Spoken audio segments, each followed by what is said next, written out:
drowning. No mercy, my haters confounded. Like what? My weapon, the shake of the block when they're knocking. The prophets don't miss when they sound it. We bout to come for your pastor. Hit him up like a natural disaster. Got the ultimate weapon for war, and I call it a doctrine blaster. You a coon and you love your master. When you teach, you be skipping the chapters. Got the rock and I'm doing the will. Violate these scripts, gon' slap you. You ain't keeping the law, you ain't spiritual. All these demons, they wanna get physical. Gotta seal you, blade like a medic.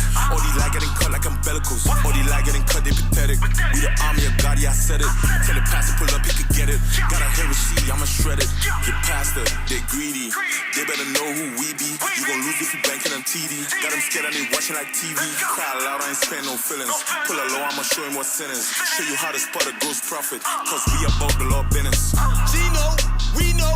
You were talking like Debo. Hold on. When the purpose around the block, couldn't find him like Nemo. Gino, we know that you got a big ego. You say you wanted a spiritual war, then you hide behind people. You call us a Ku Klux Klan. You said we a purple gang. You said that I wanted. Well, I'm making these scriptures bang. We blitzing the Christian church. We hitting them up where it hurts. It's a burial for your doctrine. We bringing them out in a hurt. Rowdy. My team do a blitz every county. My God put a price on your past ahead, and I'm pulling up for the bounty. On the block with the water, they drowning. No mercy, my haters confounded. My weapon, the shake of the block when they're knocking. The prophets don't miss when they sound it. Hey, my team rowdy. My team do a blitz every county. My God put a price on your past ahead, and I'm pulling up for the bounty. On the block with the water, they drowning. No mercy, my haters confounded. Like what? My weapon, the shake of the block when they're knocking. The prophets don't miss when they sound it.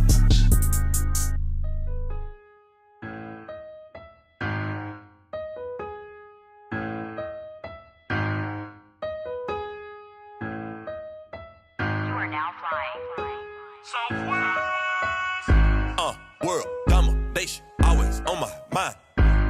Holy convocation, that's my type of time. Looking for salvation, better be the try. 12 by 12,000, can you multiply? I do not deal with these regular human beings. I just roll with the gods and they scripture slinging. Got the angels singing when the sinner repenting. They slay a demon, they know deeper meat in this life, boy. Raising up the Israelites, boy. All one in Christ, boy. But that for the 12 and nobody else. Bet not get this twisted. Gotta these seek my mission. Follow my leadership vision. The law, how we make a decision. High mind, hard body prophets. God talk, got the earth rocking. Doctrine killers quit to get it popping. You'll never be able to stop it. Watch this. 12 by 12, Israel on the rise. Represent this one for the tribes. In my head, dreams of Edom dying. This that Juven want that smoke. Sons of thunder, bring that fire. Yeah, I got a lot on my plate. Better be sure I'ma eat it. He told me go out to the sheep, and you better know I'ma feed them. Yeah, 12 by 12, Israel on the rise. Represent this one for the tribes. You better move if you ain't got work for the kingdom. Pass me my sword so I can go ham. Porky the pig on a demon. I think twice before I speak. You know them niggas be scheming. My foundation built on a rock. Then we gon' drop it on Edom, and who would've thought we would win it? If we fell back from the Senate. Plenty oil in my lamp. But y'all like song check engine. My God black like Wesley. Why these nations keep trying to test me? I got a heart and it's full of aggression. To get them to go just like Messi. Golden gates without naming and heading. If they don't like it, be hit them. Break them to pieces and shred them. Make sure they know that it's pressure. You want the truth? Well, here's the lecture. Doctor get body, someone called a stretcher. Look for the king to come from the heavens. 12 like 1 plus 11. Gone. Yeah, 12 by 12, Israel on the rise. Represent this one for the tribes. In my head, dreams of Edom dying. This that Juven want that smoke. Sons of thunder, bring that fire. Yeah, I got a lot on my plate. Better be sure I'ma eat it. He told me go out to the sheep, and you better know I'ma feed them. Yeah, 12 by 12, Israel on the rise. Represent this one for the tribes. Dry bone from the neck to the hip to the thigh bone. Ain't no valley too dry, we gon' rise on them. It's the body of Christ, it's alive, homie. Thinking you holding the secret. Cat out the bag, you can stop it, we seen it. Blacks and Hispanics were born for the kingdom. You tried to mislead them, them lies that you tell, it's gon' cost you your freedom. We want the smoke, we challenge your boots on the ground. We alive and we standing up. Today I got time, we pressing you. We ain't gon' stop and get tired, we got stamina. How you gon' stop what we know? My people been mad, they won't smoke. This get back gon' keep us afloat. And these scriptures is murder, she wrote. Whoa. Used to be blind, now I can see with my mind. Scriptures, they open my eyes, and now it's just pressure. We really out here to promise, go let you know. We got next, we the best, we won't whoa. How they gon' stop us when we got the ghosts? Holy smokes. Yeah, 12 by 12, Israel on the rise. Represent this one for the tribes. In my head, dreams of Edom dying. This that Juven want that smoke. Sons of thunder, bring that fire. Yeah, I got a lot on my plate. Better be sure I'ma eat it. He told me go out to the sheep, and you better know I'ma feed them. Yeah, 12 by 12, Israel on the rise. Represent this one for the tribes.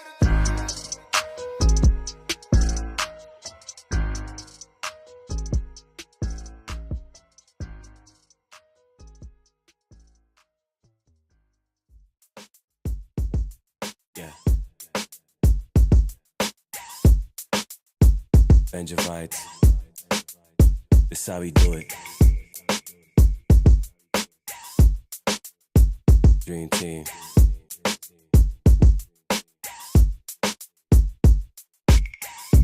Champagne every day. Thank God now I'm seeing better days. Party in the hills, we gon' celebrate. Shut it down Saturday to Saturday. Dream team. Champagne every day, champagne every day. Champagne every day, champagne every day. Champagne every day. Thank God now I'm seeing better days. Party in the hills, we gon' celebrate. Shut it down Saturday to Saturday. Dream team. Champagne every day, champagne every day. Champagne every day, champagne every day. This can't be real. Oh no, this feels so real. Feels so real, yeah. So baby, don't cry no more. You endured a lot of pain before. Promise that I'll never leave you again. Cause I hold you down forever, you can rest assured. I'm en route, party with the fam, now I'm there, no doubt. We gon' do it bigger than we used to. Everybody stunning, yeah, we can show out. Best dressed, came to impress. Check the drip, heavy ice on my chest. Ice. Make way with a VIP guest. Real Jews in the building celebrating success. Wow. Champagne every day. Thank God now I'm seeing better days. Party in the hills, we gon' celebrate. Shut it down Saturday to Saturday. Dream team. Champagne every day, champagne every day. Champagne every day, champagne every day. Champagne every day. Thank God now I'm seeing better days. Party in the hills, we gon' celebrate. Shut it down Saturday to Saturday. Dream team. Champagne every day, champagne every day. Champagne every day, champagne every day. We came from the bottom, the struggle is real. Used to labor daily just so I could pay the bills. They kill us every day on the slave fields. I can't find a way to say the way I really feel. They used to squeeze till I'm gone like a spy pimple. When you knew we the gods, but you call us niggas. We was broke, we was lost, they was mocking us. He tried to stop me, now I'm rolling with the top winners. No champagne every day. True, keeping the laws, we find a better way. I was praying for a better day. Now I'm dripping with the ice and it's champagne every day. Champagne every day. True, keeping the laws, we find a better way. I was praying for a better day. Now I'm dripping with the ice and it's champagne every day. Champagne every day. Thank God now I'm seeing better days. Party in the hills, we gon' celebrate. Shut it down Saturday to Saturday. Dream team. Champagne every day, champagne every day. Champagne every day, champagne every day. Champagne every day. Thank God now I'm seeing better days. Party in the hills, we gon' celebrate. Shut it down Saturday to Saturday.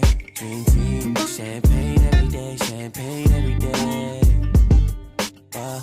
Champagne every day, champagne every day.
Benjavites in the area. Every time the Benjavites them step up in the place, Holy Spirit coming through and mashing up the place. Them try to do away, but with them never could replace. If you're in a sin, you better come out on the face. Israel, yeah, we have to shine bright. One accord, we not fuss or fight. New moon, a party all night. Wagon bulls, them heathen too bright. Spotlight, spotlight. Trap, stepping at the spotlight. Spotlight, spotlight. This day, a party all night. Blow up the trumpet in the new moon, in the time appointed upon us solemn feast days. We stays with the chauffeur upon we waste. If you not keep the laws, then you're gonna get replaced. Real saints in other Bibles where we stays, keeping it holy even on the weekday. Only thing giving you strength in your weak way. Commandments is the spotlight shining in these days. Israel, yeah, we have to shine bright. One accord, we not fuss or fight. New moon, a party all night. Wagon bulls, them heathen too bright. Spotlight, spotlight. Trap, stepping at the spotlight. Spotlight, spotlight. Feast day, a party all night. Now me get to see what kind of vibes they really in. Cause the way me live is holy and me excellent and cleaner. No say them a hate and me can see pan them demeanor, but the Benjavites are sick, them me a kill them with the fever.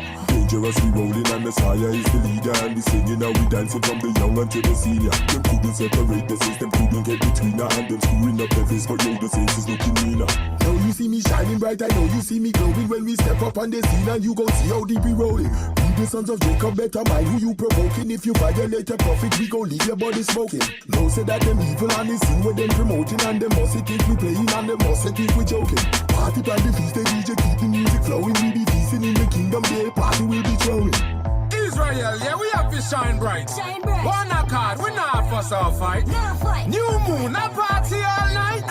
Wagon bulls, them heathen too bright. Spotlight, spotlight. Trap, stepping at the spotlight. Spotlight, spotlight. Feast day, a party all night. Finally, a salvation time. Peace are you done, Messiah Jacob time. One more, Messiah nation time. Bring back the more silence to your mind. Touching at the trial, your spirit get refined. You have to make ears and you can't waste no time. Healing up the virgin with the rhythm and the rhyme. Some no like correction, so we cut them off the vine. Twisting up the face and like them stuck in sour line. Don't give them no views, we don't see them online. Them a preach, check nobody make them waste your time. Must be walking on the light because the kingdom is mine. Israel, yeah, we have to shine bright. One accord, we not fuss or fight. New moon, a party all night. Wagon bulls, them heathen too bright. Spotlight, spotlight. Trap, stepping at the spotlight. Spotlight, spotlight. Feast day, a party all night. Can toast, pop champagne, make toast. Walk out in a spotlight, make we boast. My garment better than name brand clothes. Chilling with the bedroom, take a pic, bust a pose. Good vibes, new moon, yeah man, me feel right. New dance spotlight, busting it all night. Unity, no, we not go for star fight. We righteous, walk up in the spotlight. I'm a Panamation, me not afraid of opposition. Make we go and rehearse the acts and make we keep all we traditions. Focus Panamation, me not watching competition. Them a calling all we name and watching us like television. Unity, we talking, them not liking all we walking. Them a spy out for we liberty, I try for conservation. Blaze, we are go blaze them up, and saints, we are go raise them up. Benjavites reaching you with a brand new addition. Israel, yeah, we have to shine bright. One accord, we not fuss or fight. New moon, a party all night. Wagon bulls, them heathen too bright. Spotlight, spotlight. Trap, stepping at the spotlight. Spotlight, spotlight. Feast day, a party all night. Watch me fringes swing for me feet. Then I see nobody when no sin come around me. Tell the devil he can get on me way. Gonna get the kingdom, gonna rule upon it one day. Gotta give my people life as we wait on Jesus Christ. Gotta give my people life. Oh, I. Me not ashamed, but the laws that me keep. They bring me joy when the Most High see me shining. You know repenting, yeah, me need your go. The Israelites are coming, ain't nowhere you can run to. I must bring my people life while we keep on shining bright. Always keep shining bright, so bright. Oh, I. Israel, yeah, we have to shine bright. One accord, we not fuss or fight.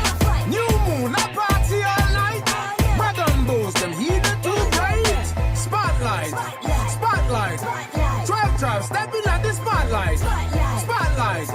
Spotlight. This day, I party all night. Yeah.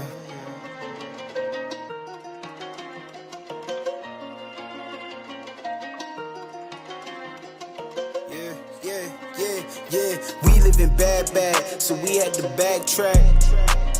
Be thinking like flashbacks, swore in the backpack.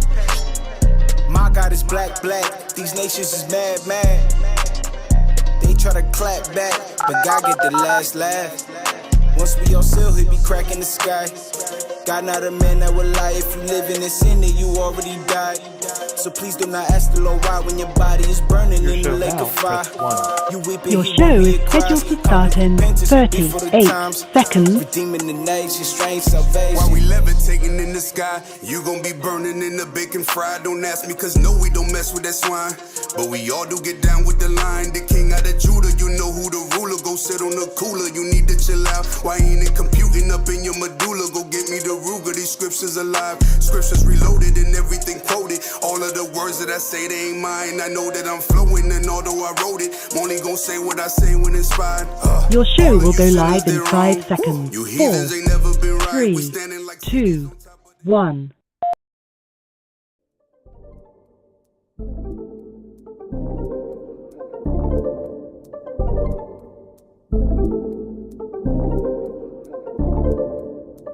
It's that time again. Yeah. Ya es la hora. You know, power hour.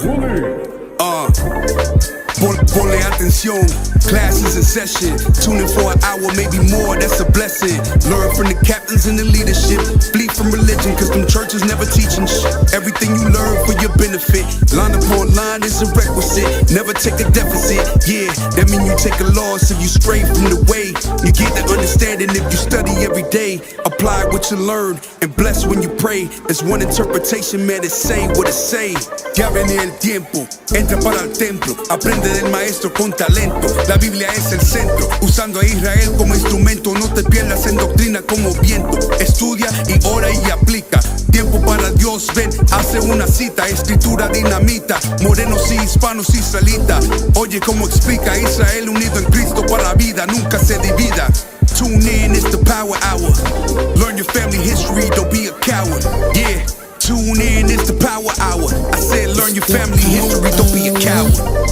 Yeah, history to learn. It's the power hour. The 11th hour. Tune in to your history. You know it ain't no mystery.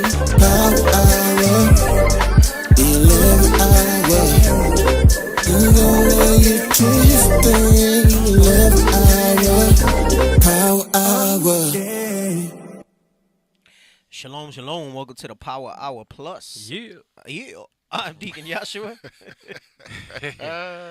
And we have a special guest hosting with us tonight. Yes, sir. Officer IC Bakersfield. Officer Ophir. What? Were they going to put a sound effect and they cut it? Lord have mercy. Gosh, everything sounds so low for me. It does. Really? Why you guys mess with stuff when nobody told you to mess with levels? Turn me up in the headphones, B. Like, how am I going to get amped with the sound effects when it sounds like it's, like, across the street? Right. It's for us just as much as them. Right. That part. Who else we got? Who's with us? Hey, Shalom Most High in Christ. Bless Officer King Ruvain. Okay. In the building. Officer Tobias. Officer Tobias. All right. What's the etymology of the word king? What language is that? You know what? I'm going to look it up. Said I'll tell you after tonight. I will tell you after tonight. I'm just curious. I mean, even when we change our names, we have the English versions of what the Hebrew name is, right? Well, in Hebrew it would have been Malak, but people would have been calling me Malik, and that don't sound as sensational. For king? Yes. Yeah? They would have called you Malik? Yes, Malik. Hell no. See, you see that? That ain't going to fly. That's not going to fly. Okay. But he said I want king on there. Right. Because I want to, when they call my name in the waiting room, I want to say King Ruvain. Oh, right. You have summoned me. Or Mr. King Israel. You know. Right. Who are you? Huh? Did you say your name? Officer Tobias. Oh, you did? Yes, sir. Okay, all right. Yes, sir. He said his name. Yeah, all praises. We back. We back for another show. I heard people. Oh, someone said the sound's so low in the audience too. I mean, it's pretty up right now. Well, no, now he fixed it for us, but I don't know if they're hearing it. Do we sound all right for y'all? Can y'all just chime in on the chat if we sound okay? Can we get a 1? Somebody with an Android. It's always. Somebody with an Android. Damn. They throwing shots already. Hey, someone said they couldn't see us on Facebook. You have to go to at the Lost 144K. I think that's where the Facebook stream is.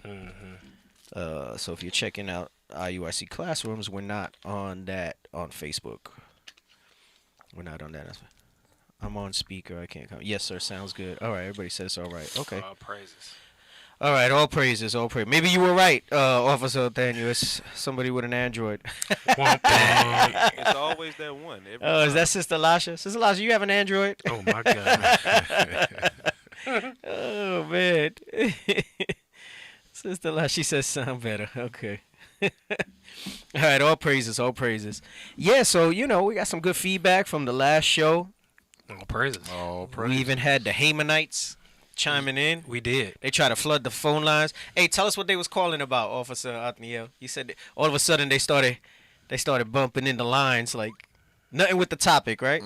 No, nothing with the topic at all. They was calling in talking about what was they talking about? Gentiles, and they kept saying, let us get through and ask our questions. And they was like, what else did they say? And they just kept like repetitively calling, like it'll be one person and then they'll block their number with another person calling in, and then a third person will call and say, hey, I want to get through and ask my question. And when we would vet the call, it would have nothing to do with the topic. Wow. We need a spam blocker for that. Yeah, but I mean that sounds like Haman's MO. I mean that's what he does when he tries to roll up on the camps and stuff like that. Cause confusion. Right. He tried to cause confusion, and he'll call his Riserites, and they'll all come out and yes, we got your back, and right. And they think it's like, I don't know what they think that they're trying to do. Like everybody knows that they're just trying to cause confusion, because no matter what answer you give them, they won't be persuaded. Right. You can speak logic to them, and they know it's logic. Yeah, it's like arguing with a scorned woman. You know what I'm saying? Yeah. Like 2 plus 2 is 4. No, it's not. Yeah, no, it's not. It's 5. No, well, what about 7 times 3? Right. And then they'll like latch on to one scripture, and because it's basically like I've used this term in fighting before, right? Because I have a background in doing some of that stuff. Yes, you do. And a lot of times in traditional martial arts, you have these katas, right? And it's basically forms.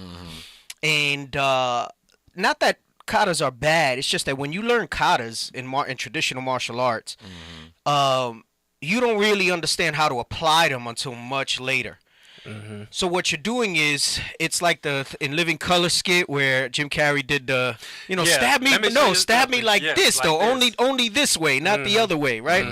And what's humorous about that is that they're waiting for that one thing, and if you hit them with something else, they don't know how to do it, and they'll say no, but deal with me with like this. Right. So you know what I'm saying? When they try to come with like their one thing, that's why they were calling with the same.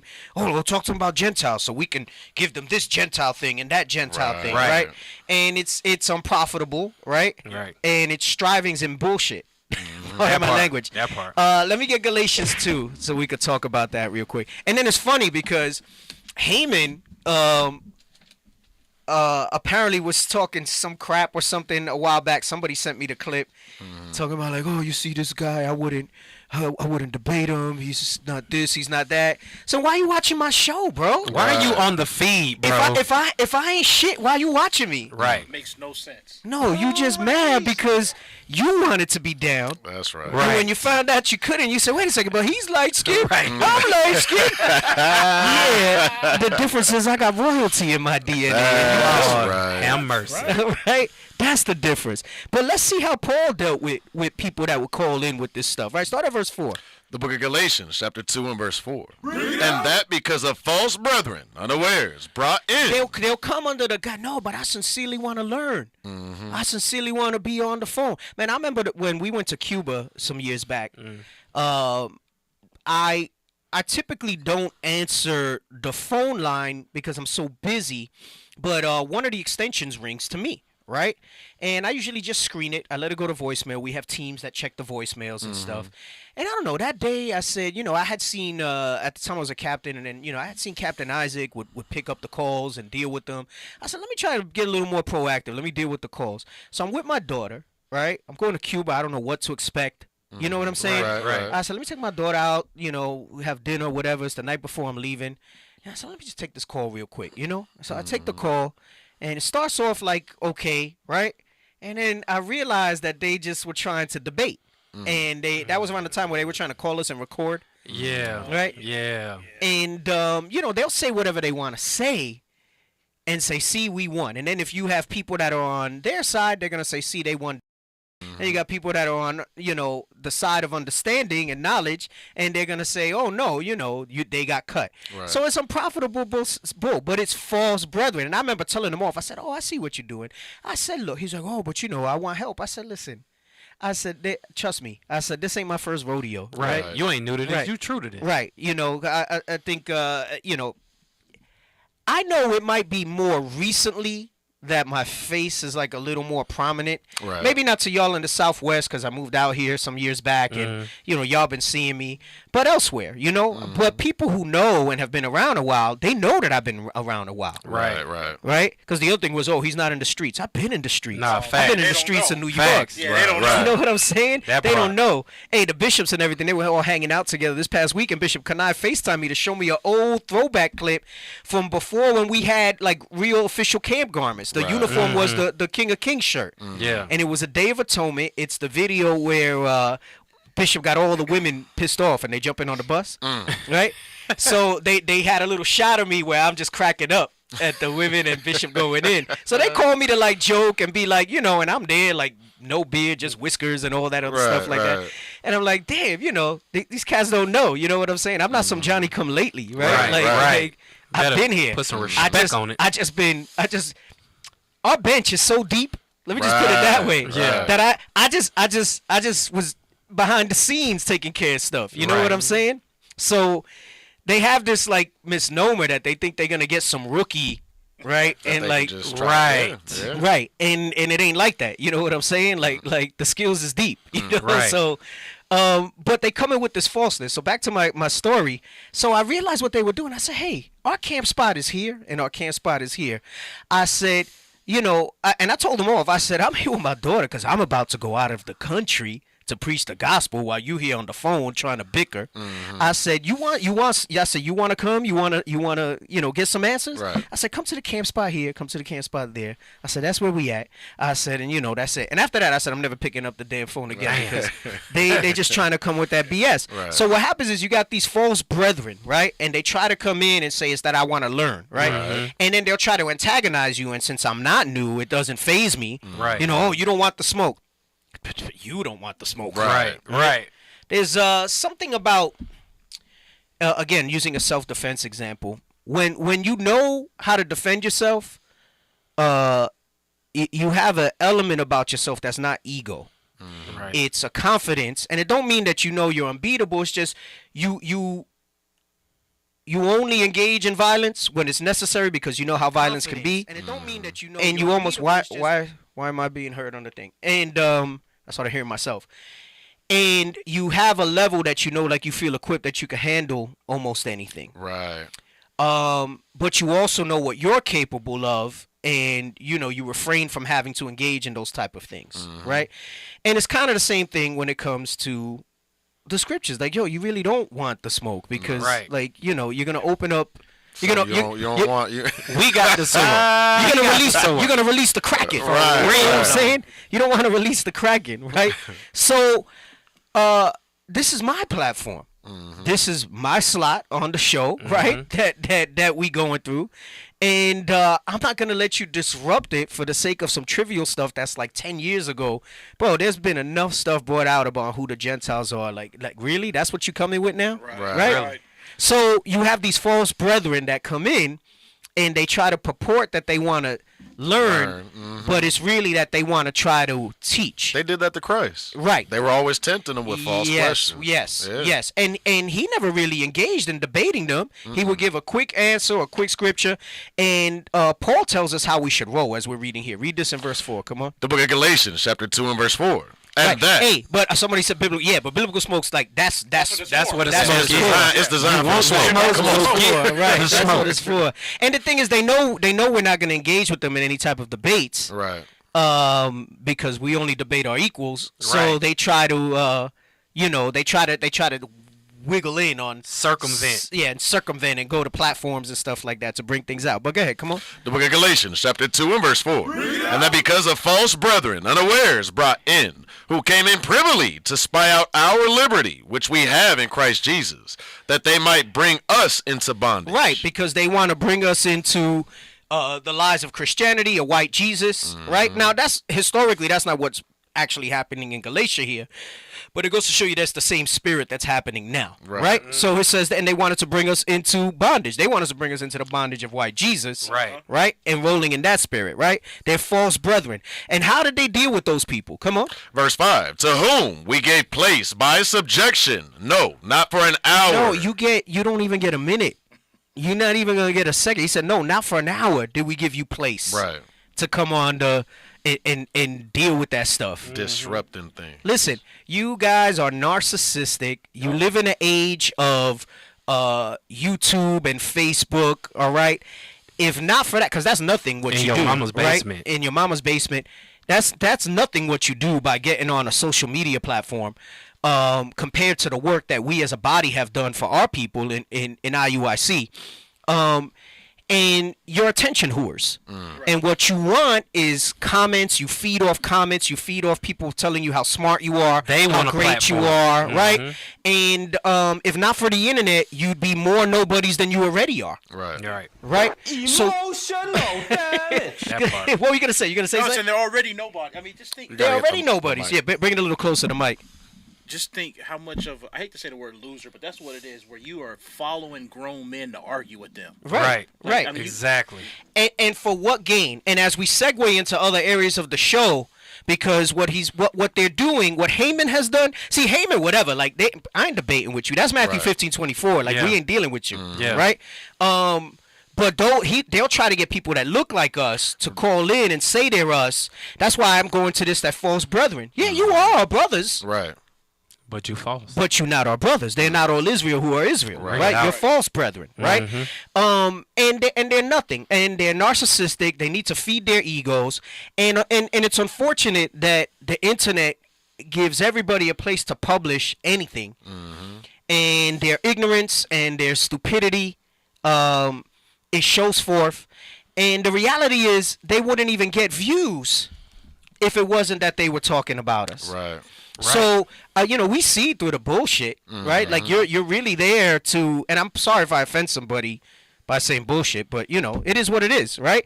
You see through it, right? And I think even Haman had said in one of his clips that people were getting on him, like, why are you always talking about Israelites? And he was like, this is the stuff that gets me the most views, he basically said.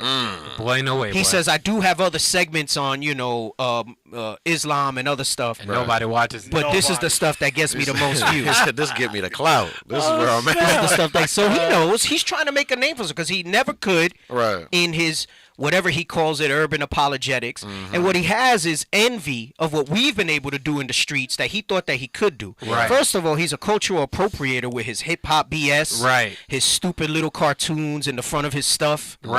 And trust me, I do not waste my time. I'm only aware of these things because people who do watch, they'll snip a clip or something and send it to me and say, hey, look at this moron, look at this idiot, look at this coattail rider doing this stuff. So you guys just want to feed your ego by comments. You want to feed your ego by people telling you how right you are. And if that's good for you, that's fine, but you're not going to do it off the back of us. That's right. We're not going to let you try to seek a name for yourself off of us. So read verse 5 again. What's it say here? Verse 5. To whom we gave place by subjection, no, not for an hour, that the truth of the gospel might continue with you. Right, because your goal is to try to pull people away, right? And it's kind of like a jury, right? Where all they need is reasonable doubt. Right. So even if it's not anything real credible, they just need to enter the seed of doubt into someone's mind. And that's what they're attempting to do. They try to, because though we have the answers in the scriptures to deal with whatever they bring forth, they don't really care. This is why I say at the end of the day, nobody's persuading them. So if you're heathen, if you're of another nation, nobody's persuading you, right? So if the scriptures aren't for you, and then what you're doing is you're trying to send in black bioweapons, all right? We'll talk about that a little more later as we go through. You're trying to send in black bioweapons. You're recruiting people of our own because they say, oh, they won't talk to us because we're heathen. So let's show them that there's some of our people that are with it, and with this thing. What, like, again, this is not our first rodeo. Like, we're not dumb. So even amongst that, we debate equals. Everybody else we teach. So you can sit back and learn, keep doing your research and things like that, because our goal is not to convert you. That part. Our mission is to bring out this word and bring out this proper understanding, which has not been brought out. Be there in those environments where people need to see an image and a visual of how we can unite. And when they ask how and why are you able to do such things, we can show them that it's the application of God's word in our lives that allows us to that. Because Christianity is not that answer. Because Christianity hasn't been able to bring together black Hispanic families like we have. Black Hispanic men together like we have to unite under one vision, under one mission. Everybody has their own agendas. Everybody has their own goals of what they want to accomplish. That filthy lucre. It's that filthy lucre, especially in Christianity as a church. Because everybody they want to write their book, they want to make their name, they want to get their own following, they want to get their own church. That's how they do. They mentor under some of these people, and then not to mention some of the lewdness that's in some of these Christian churches. When I say mentor, oh yeah, I'll bring you up as a pastor under me, but it's like why don't you come into my office back here? What they got, the couch in Hollywood? Let me lay hands on you. And you know what's crazy? There's a church right across the street from them doing the same exact thing. It's exactly. It's like the couch in Hollywood. Yep. To get the kid on the movie, Casting couch. The casting couch. That's what it was. They want you coming on the casting couch. But go ahead, read on. Verse 6. But of these who seem to be somewhat. Right, so they think they're somewhat because of the internet. They think there's some people. They think they got a name because every idiot got a platform to talk about something, but they ain't doing nothing for our people by any measure. And they'll say, well, what are you doing for your people? We're changing lives. One life at a time, one spirit at a time. What does your marching accomplish? It shows people a visual. And give them hope. That they don't see. And then you explain to them where that hope is derived from. You explain to them how we're able to move as one unit, one mind, one body, one spirit.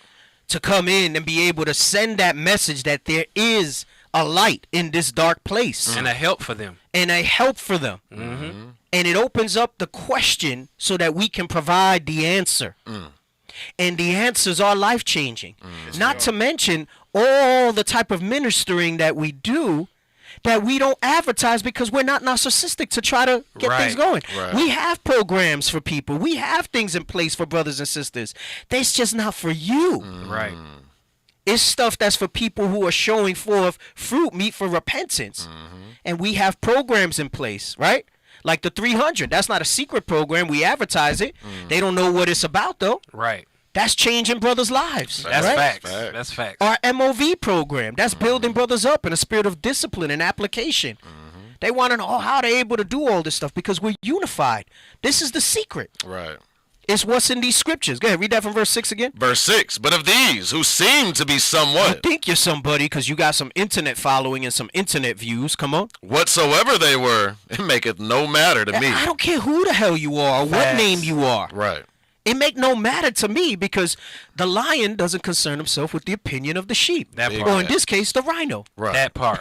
We need a rhino sound. Can we get a rhino sound, a bomb, or something? They never find a good one, bro. The rhino sound is off. They always find, but there's a good rhino sound, but they never find that one. They always show me. Clip it. I had sent one a while back, but Issachar, Issachar could be funny sometimes. They didn't like it because they realized the burro don't sound good no matter what. So I had sent like a manly rhino sound, like a like a gurgly type of. Right. They get a picture of the rhino. They get a soundbite of the rhino breathing heavy. That's why. Right. They don't put a good one there. Right. So you might be somewhat, but it don't matter to me what somewhat you might have been. Come on. God accepted no man's person. And I'm not gonna accept your person either. I don't care if you think you're an authority on something. You're not to me. Come on. For they who seem to be somewhat in conference added nothing to me. You add nothing to me or to the ministry of the Most High in Christ, right? No Come value. For he that wrought effectually. No, I don't need that because he's going to explain that. I don't need to go into that, all right? Anyway, that's all I wanted on that part. And someone's going to say, oh, but keep reading. Trust me, you don't want no smoke in Galatians. Don't do it to yourself. So be quiet, all right? It's like I told you, it's like when they read Romans 11. Right? You're like, oh, you see, this means other nations come in, right? But then you go to verse 24, and it's like, that's not what that means. Right. Yeah. So in conclusion, right? Right. He says, so therefore, all Israel will be saved, not the whole, right? He just spent this whole thing talking about a wild branch and a natural branch, and they got no understanding. And I'm telling you, a lot of that stems, and I see it amongst our people, and for our people that are willing to learn that goes back to you understanding the history of the split of our people. And if you understand that, then the New Testament is not a mystery. Right. You don't even need to know the prophecies of Christ in the Old Testament to understand the New. That's right. What you need to understand is what happened when the kingdom split. Right. That's it. And if you can embrace that history, and there's no disputing what that history says, you'll see that thing was perpetuated even to this day in a spiritual sense, because that's where that hatred comes from. Oh, those Latinos ain't our people type of thing, right? Right. If you can get that, I mean, there's other things, but if you can just get that, then the New Testament now makes sense to you when you talk about Gentiles and all this other stuff. You completely understand Gentiles. Now you completely understand Gentiles without having to go through some convoluted debate or explanation. And it's quite simply what the spirit that the Northern Kingdom was rolling in and the betrayal that happened back then, which was of God. Right. But he put it in their spirits and allowed it to happen. And that's why when you get on the scene in Christ time, then that's what's going on there. And I mean, and John 4 perfectly explains that. And you understand the purpose of Christ too. Right. He came to unite the nation. That's exactly what he came for. Dick, you know what? Even our young men can break down Gentiles now. Bro, they don't want it. They don't want want a member. They want to try to go up the chain and listen, man. Like I said, get out of here with that. So no, you don't get no space. You don't get no smoke or whatever it is. They don't want the smoke. Quiet, bro. Be quiet. Enough with that. Y'all got anything? I see you there, bro. You good? You looking? Don't just be there smiling and stuff, bro. I just look smart with the glasses. Don't just be there smiling. Bring some stuff out if y'all got some stuff. Let me see. What do I got on the topic chain here? Let me take a look. It's about to go down, y'all. No, it's I know. going I down. posted a bunch of stuff. I can feel it. Well, I want to do the marriage clips, right? Yeah, let's do it. Let's do it. Okay, hold on. Let me go here. I said, grab your popcorn. Make sure you got your drinks. Yeah. You know.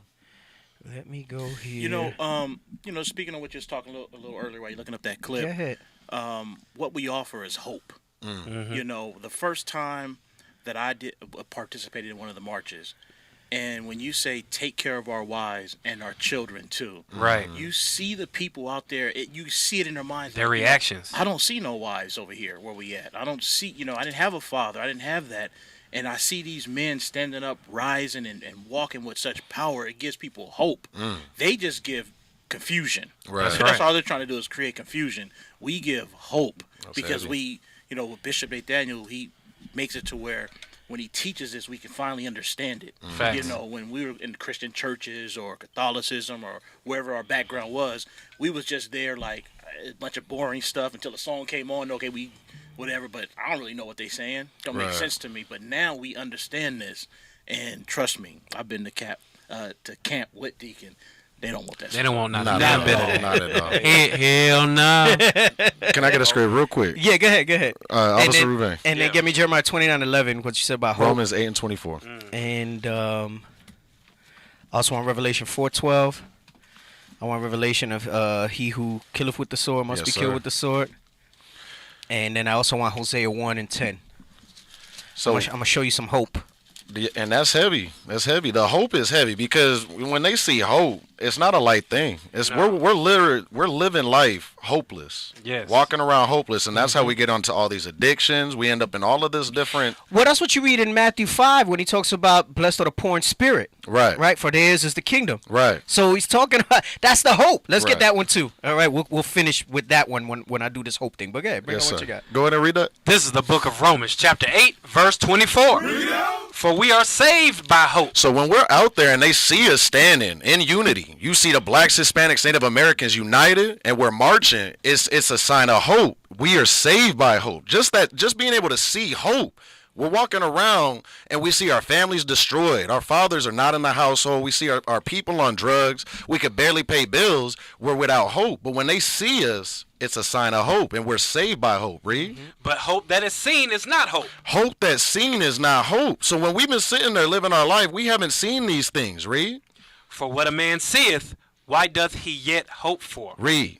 But if we hope for that we see not, Reed. Then do we with patience wait for it. And that's what we're doing is we're waiting for these solutions. We hear the word, and when we see the prophets, when they see the prophets on the corner, they're hearing prophecies of what's going to come to pass, that our reality is going to change, that there are promises God only gave to Israel that will be fulfilled. And we can't see these things yet, but yet we still hope for them, and we wait for them. And instead of acting off of impulse, falling into the traps, the social constructs that we've been given, our people now can wait and hope for what God said he is going to bring to us. Right. And let me tell you something. The hope of the Bible is the only hope we have to battle what we're going to speak about a little later is the cognitive dissonance amongst our people. Right. Because that's the state that we're in. And some people might understand what that is. I think, and you can discuss cognitive dissonance in a lot of different ways, but what did you say when I posted those pictures about it? Oh yeah, I live for this issue. Yeah, he said I live. I live for this. He said I live for this. So I think I found like a pretty, and I want to I use the marketing example for it because I think that's an easy way for people to understand how the cognitive dissonance is manipulated. Right. And most people can be susceptible to it, but it's really powerful against our people, and I'll show you what that is. I'll show you some examples of how it applies to our people when we get to that point. But go to Jeremiah 29:11, right? Go to Jeremiah 29:11.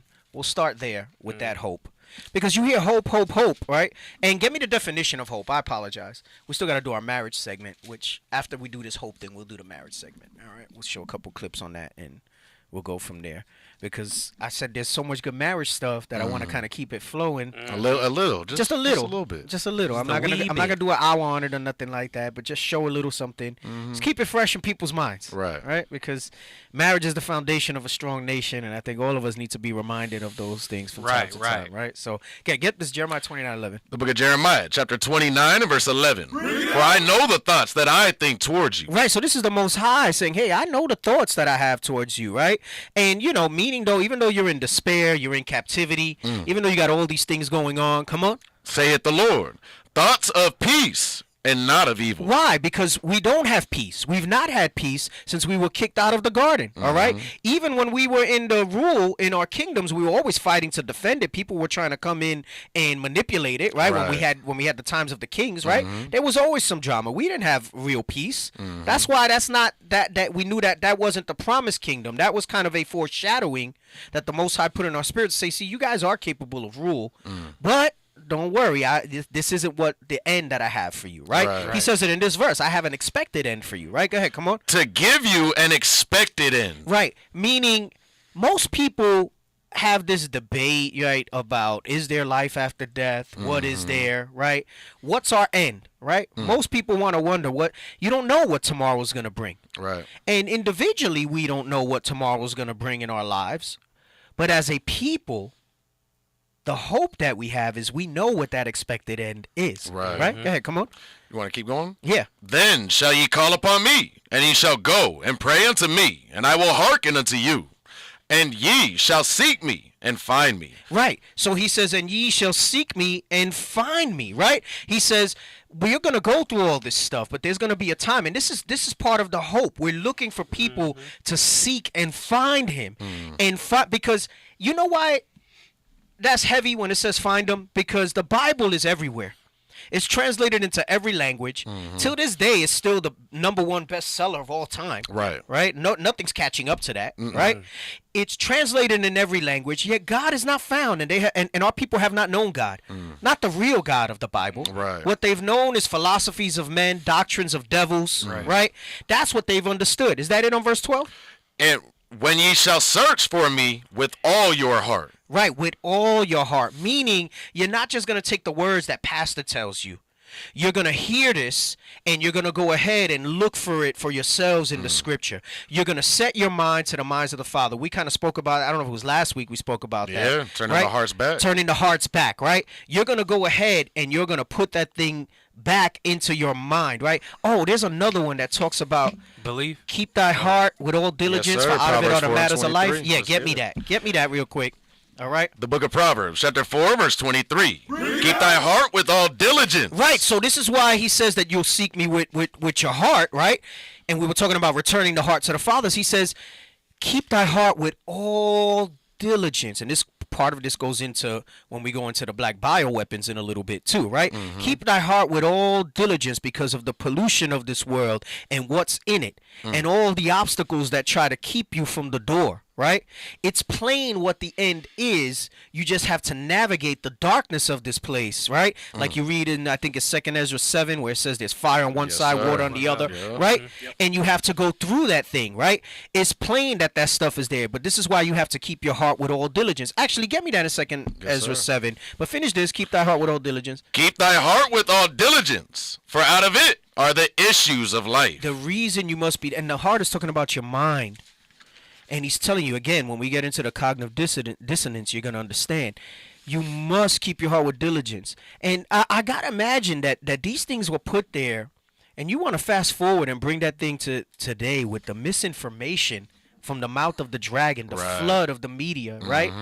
Which is part and parcel of the types of plagues that are in. Because a lot of times we think the plagues, right? And like Bishop's been bringing out in Revelation, it's not all literal plagues. There's the plagues have other applications as to what it means, right? Right. And one of the plagues that we have is this: anybody can publish something, right? So if your mind is not kept with all diligence, you're susceptible to anything. Let me dumb this down to a simple way for you to understand what I'm trying to say. And I've joked about this before from a health perspective. Everybody's an online doctor because they went to YouTube University. They saw a meme that said, drink this water every day and you're going to lose 10 pounds. But they don't tell you stop eating. I'm not saying there's no benefits for having a water that's infused with fruits. And of course there is. There's electrolytes, there's vitamins, there's minerals. But then they forget the other part to tell you stop eating McDonald's, work out, get good sleep, find a routine to have peace in your life. And then you're like, damn, the lemon water's not working. This ain't working, right? Or the other one that I've seen, I saw one. I wish I still had it to this day. Maybe I do in my pictures. It said, take 2 tablespoons of peanut butter and shove it up your ass, and it'll prolong your lifespan, help you lose weight, whatever. Right. And the thing is, people go for this stuff without any type of validation. So you're just trying things in the dark. You're trying things in the dark to see what fits. And and that's an oversimplified your heart with all diligence, because out of this are the matters of life, meaning you don't want to stray from these scriptures ultimately, because if you go left or right in this, right, narrow is the way, okay? If you go left or right in this, there's destruction, like we're going to read in 2nd Ezra in a second. We're going to come back to what the hope is in Revelations in a moment, and then I also want Hosea 1 and 10 as well, dealing with hope. Hey, D. Yeah. So that's like somebody telling you an Israelite, but not telling you got to keep the commandments. Right. Right. How have you kept? What does that profit you? Right. Nothing. Nothing. So it's so important that you keep your mind with all diligence, because look at the misinformation that's out here today. Look at how easy it is that people go with invalidated information. They just run with it. I'm going to show you an example of that with this shooter in Allen, Texas. Okay. People were tweeting that it was a revenge killing against whites for Trayvon Martin, and that the shooter was yelling justice for Trayvon Martin. Right. But that wasn't it, and now they're finding out some other stuff, which I still think it's all manipulated stuff anyway. But people were running with that in the comment stream because Esau was trying to start like a race war. That'll start a mob. Yeah, they wanted to start a mob and a race war. But it's the dangers of the information that so freely flows out there, right? Low quality, low level information. And the trick of it being high quality information because there's some rubber stamp of a very professional sounding organization name behind it. Right. For example, the Southern Poverty Law Center. Canary Mission. Sounds so Official. Dignitary. Sounds like the authority on something. Right. The Anti-Defamation League. Wow. They must be for sensation defending everybody against defamation. Right. Right? You have all these organizations. Canary Mission is more like they trying to be like Assassin's Creed, like a little freaking on like the low. a nice Templar. Right. They're trying to be like some freaking secret organization. Is get out of here with that BS, with your crappiness, right? Where did I say go? I got Second Ezra. Get me that, and then we're gonna do the definition of hope, and then we'll come back to Revelation. Go ahead, get that. The book of 2 Ezra, chapter 7 and verse 6. There is also another thing. A city is builded and set upon a broad field. And he's talking about the kingdom of heaven, right? So he's giving you like a visual here, a similitude, right? You read that in Hosea as well, how things are written in similitude, right? And he says there's a city that's built and what? And set upon a broad field. Right, because this is once the kingdom is established in earth as it is in heaven, like it says in the Lord's Prayer, all right? And it's saying it's going to be a broad field. Come on. And it's full of all good things. And it's full of all good things, meaning none of this stuff here, none of the evils that we have in the earth, all right? You're not going to have babies dying, pedophiles, stuff like that. Like, people wonder, like, damn, this place is so jacked up, you know? Right. Trafficking and... we were looking at the article on fentanyl today. They say like more than 50% of it comes from here in Arizona. Like this is ground zero for it, right? Anyway, go ahead. Verse 7, the entrance thereof is narrow. So it's saying, but to get there, this is why you got to keep your heart with all diligence, right? Because he's explaining something physical and tangible to you. And remember this when we get into the definition of hope. But you can't really see it yet. You know it's there. And you know that it's prepared for us, right? This is where faith comes in. This is where hope comes in. But it's not really something like where you could look, like for example, you driving to Passover and you see the sign that says 30 miles to, your location. Right. Or you're going to a blitz or whatever and you see like you're 40 miles out, right? And you're like, yeah. You see the city off in the distance, you're getting there, right? Right. Physically, that's not what's happening, but spiritually in hope and in faith, that's there. This is why he said hope that's seen is not hope. Right. Because now it's tangible. The whole essence of hope is something that it's an expectation. Right. But go ahead, read on. The entrance thereof is narrow. And so he's telling you it's narrow to get there. There's meaning that it's not easy. Anything can pull you away from it. Why? You must keep your heart with all diligence. Come on. And it's set in a dangerous place to fall. And that dangerous place is here. Remember, this is a version of the wilderness for us here, right? When we look back at this, we're going to understand that this is where we've been tried, tempted, just like when we came out of Egypt, we were tried, tempted, right? Anything that's not the kingdom is technically wilderness, right? But wilderness has different levels to it, right? You have the wilderness after Christ coming, right, where we'll be gathered, right? And people will be made examples of, and more battle will have to do. You had the wilderness historically in Egypt, and this, in its own way, is a form of wilderness, right? It's the valley of the shadow of death. The concrete jungle. Read that verse again. Go ahead. The entrance thereof is narrow, and it's set in a dangerous place to fall. And that dangerous place, and he says to fall. So he's letting you know this is when you got to get the visual. So this is elevated, right? So you got to picture this like a bridge, like a walkway, all right, that has no railings, nothing, right? And he's going to go deeper. You were going to say something? Like a tightrope walker. Almost like a tightrope, right? Go ahead, come on. Like as if there were a fire on the right hand and on the left a deep water. Right, so he's letting you know that as you go through this thing, there's fire on one side and water on the other. Come on. Verse 8, and one only path between them both. And you got to understand, the fire represents your tribulations, your trials, your things that you're going to deal with that need to get purged out of you. And the water's the mouth of that flood, that misinformation, right? The lies, the doctrines, the ideologies that are going to come at you, right? So on one side, you're dealing with the things that you got to purge out of yourself to enter. And on the other, you got the mouth of the dragon casting out lies and things that'll pull you away. Keep your mind with all diligence, right? Come on. Even between the fire And one only path between them both, even between the fire and the water, so small that there could but one man go there. So small, meaning there's just enough for your 2 steps, right? So maybe not as narrow as a tightrope, but just enough for you to walk, like no space to go an inch to the left or an inch to the right. That's like you Fear just Factor. gotta walk. Right. Or I think of Indiana Jones and the Holy Grail. Yeah. And when he got to that one trial where he says, have faith, Yep. and you just have to step, and then he throws sand, and it's a very narrow walkway, right? That you can only walk one at a time. Meaning you can't go with somebody by your side. You're walking one by one. So there might be people in front of you, there might be people behind you, but nobody can be on your side with you as you go through that. You know what's heavy? Oh, go ahead. Meaning nobody can really help you except to encourage you. Right. Right. And what I was thinking too, like you were saying, if you put it in that visual like that, if you have someone, if it's only one person, we have a family, right? So you have a wife, you have children, but it says you can only deliver your own soul. But that's the importance of the example, because they see your example, they're able to follow your example behind you on that same path to get into the same. Well, that's funny because in that movie, that's what happened. Indiana went first.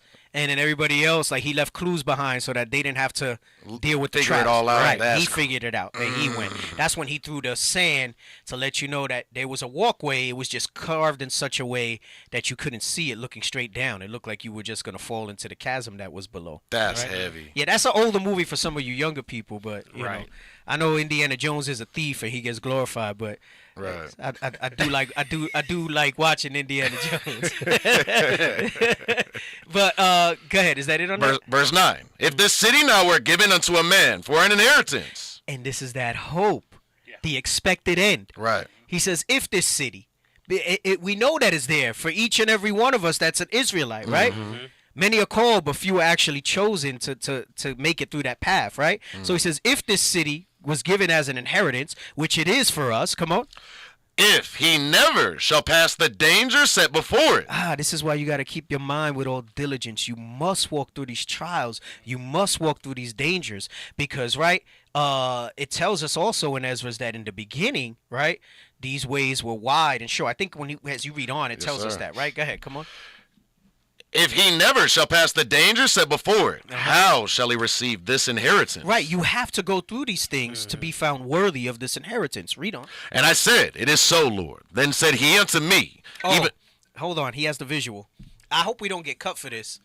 We get 7 seconds. We got 7 seconds. You got to show it 7 seconds at a time. Well, I don't want to get cut off for this. The leap of faith, right? So he looks down. He don't see it. All right.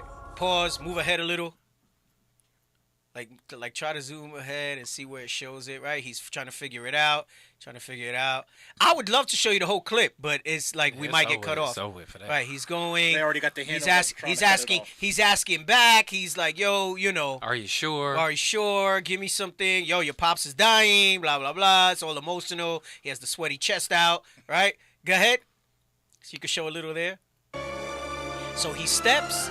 And he's actually there, right? He stepped out on faith. Stop. He stepped out on faith, right? I want to show the part where he throws the dust on it, right? Because you don't see it as he walks. Keep going. It's more towards the end. And he throws the dust so they can see, and then you'll see it's like a narrow walkway, right? Stop, so you can show his last few steps. Go back a little. Yeah, you see it perfect. You see that angle. Go back a little. Go ahead. See how he's walking there? But except in the Ezra visual, there's fire on one side, water on the other, right? And he can see it from the back, from the other side. Right, you see it from the other angle. It's just the way they cut it. Supposedly, I mean, it's movies, so. Right. But now I want to see where he throws the dirt on it. Go ahead, let him throw the dirt. Right, and you see how narrow that path is. Right? Yeah. So you see, that's kind of the visual you need to have in it. But fire on one side, water on the other, right? Where you just walk like that through it. Okay. Good job. Go ahead. All right, verse. Hold on. Verse 10. And I said, "It is so, Lord." Then said he unto me, "Even so, also is Israel's portion." He said, "Even so is how this whole thing called life is set up for you, Israelites. Come on. Because for their sake I made the world. He says, because for your sake I made the world, right? You read that in 2nd Ezra 6 and everything in it, right? The earth was for our sake. He validates it again in 2nd Ezra 7, right? Go ahead, come on. And when Adam transgressed my statutes. This is the part where I'm saying where he says, look, I gave it to you before. Remember, a few verses up, we read, if you never go through these things, you won't get it, right? He gave it to us in the beginning. He's going to explain now.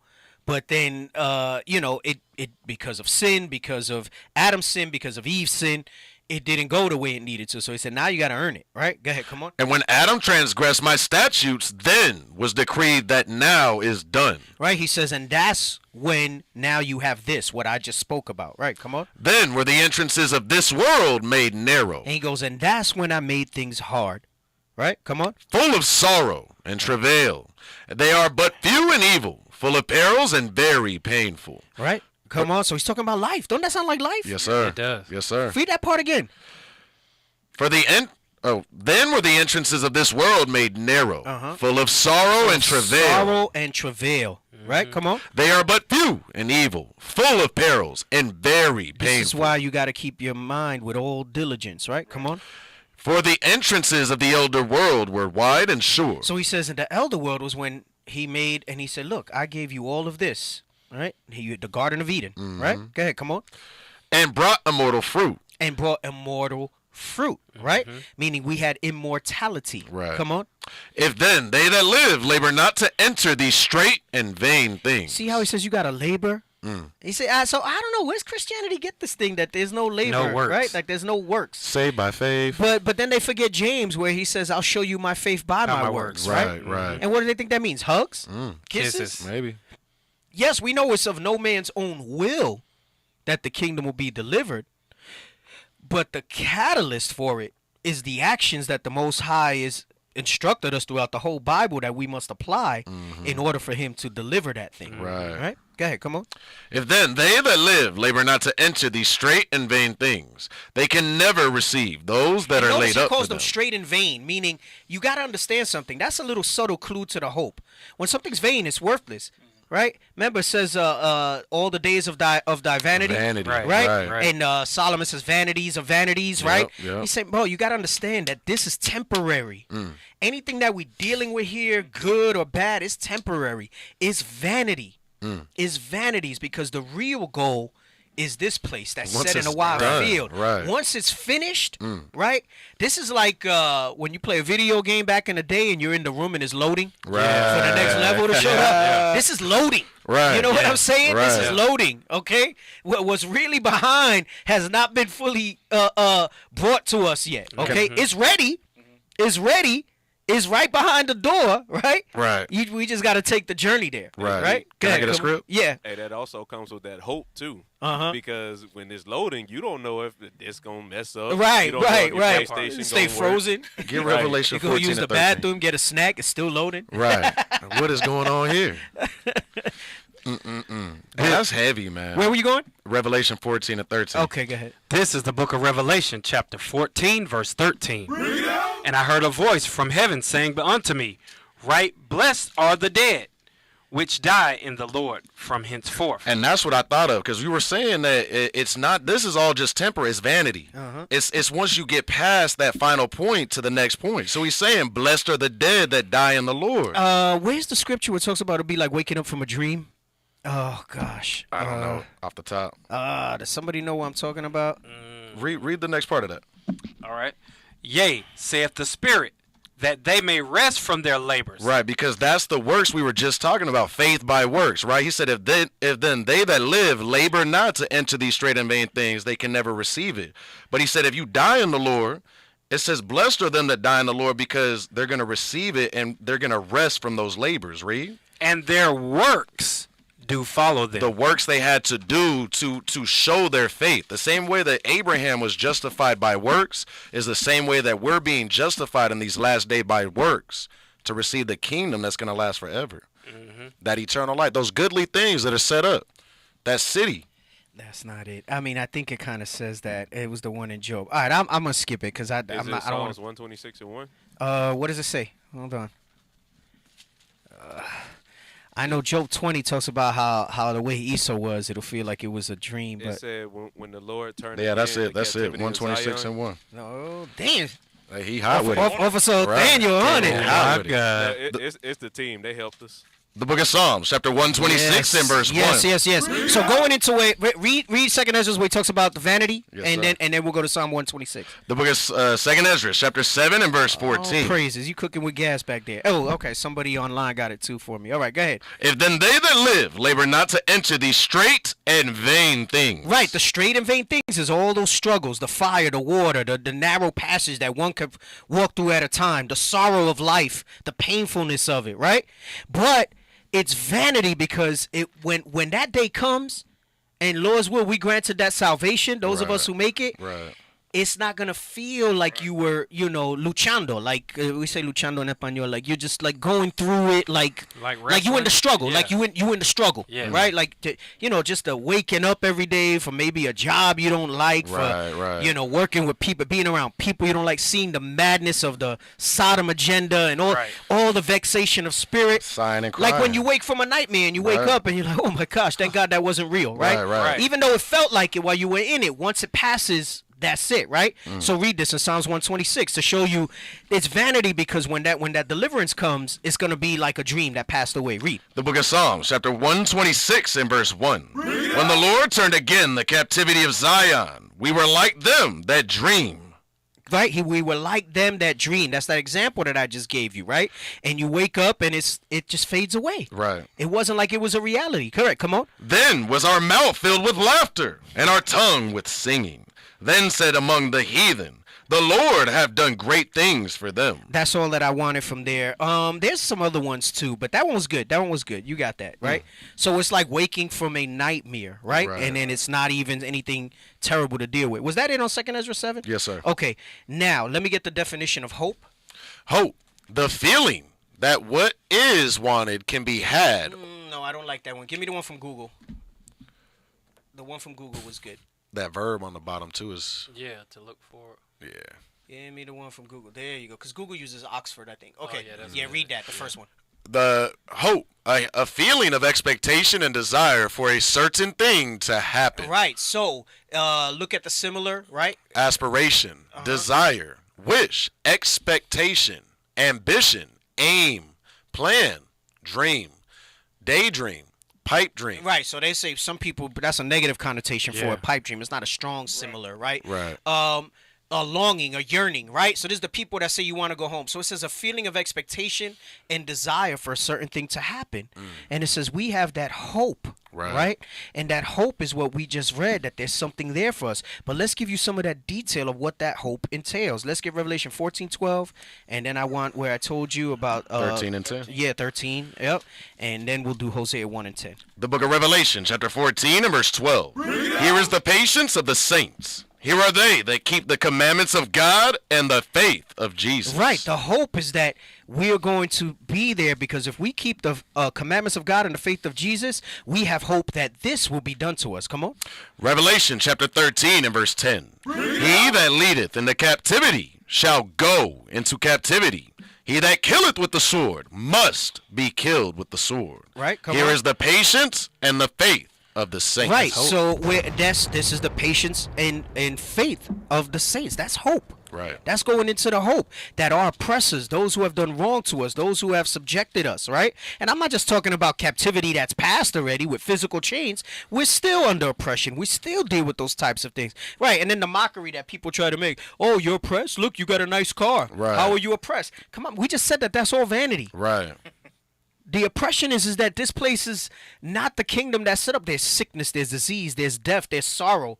Even in the midst of having some blessings, some pleasures, and maybe you have a nice truck, maybe you have something decent. That's nothing compared to what's in store for us, right? Where's it where it says all the places where thy soul shall touch will be yours? Exodus 30, let me see. Hey, he just don't know. I'll send him any one of my bills any day. Take it. No, Deuteronomy 11. And I'll let you know where I want to start. 24. But before you do that, get Hosea 1 and 10. Right? Yes, Let me show you the other hope.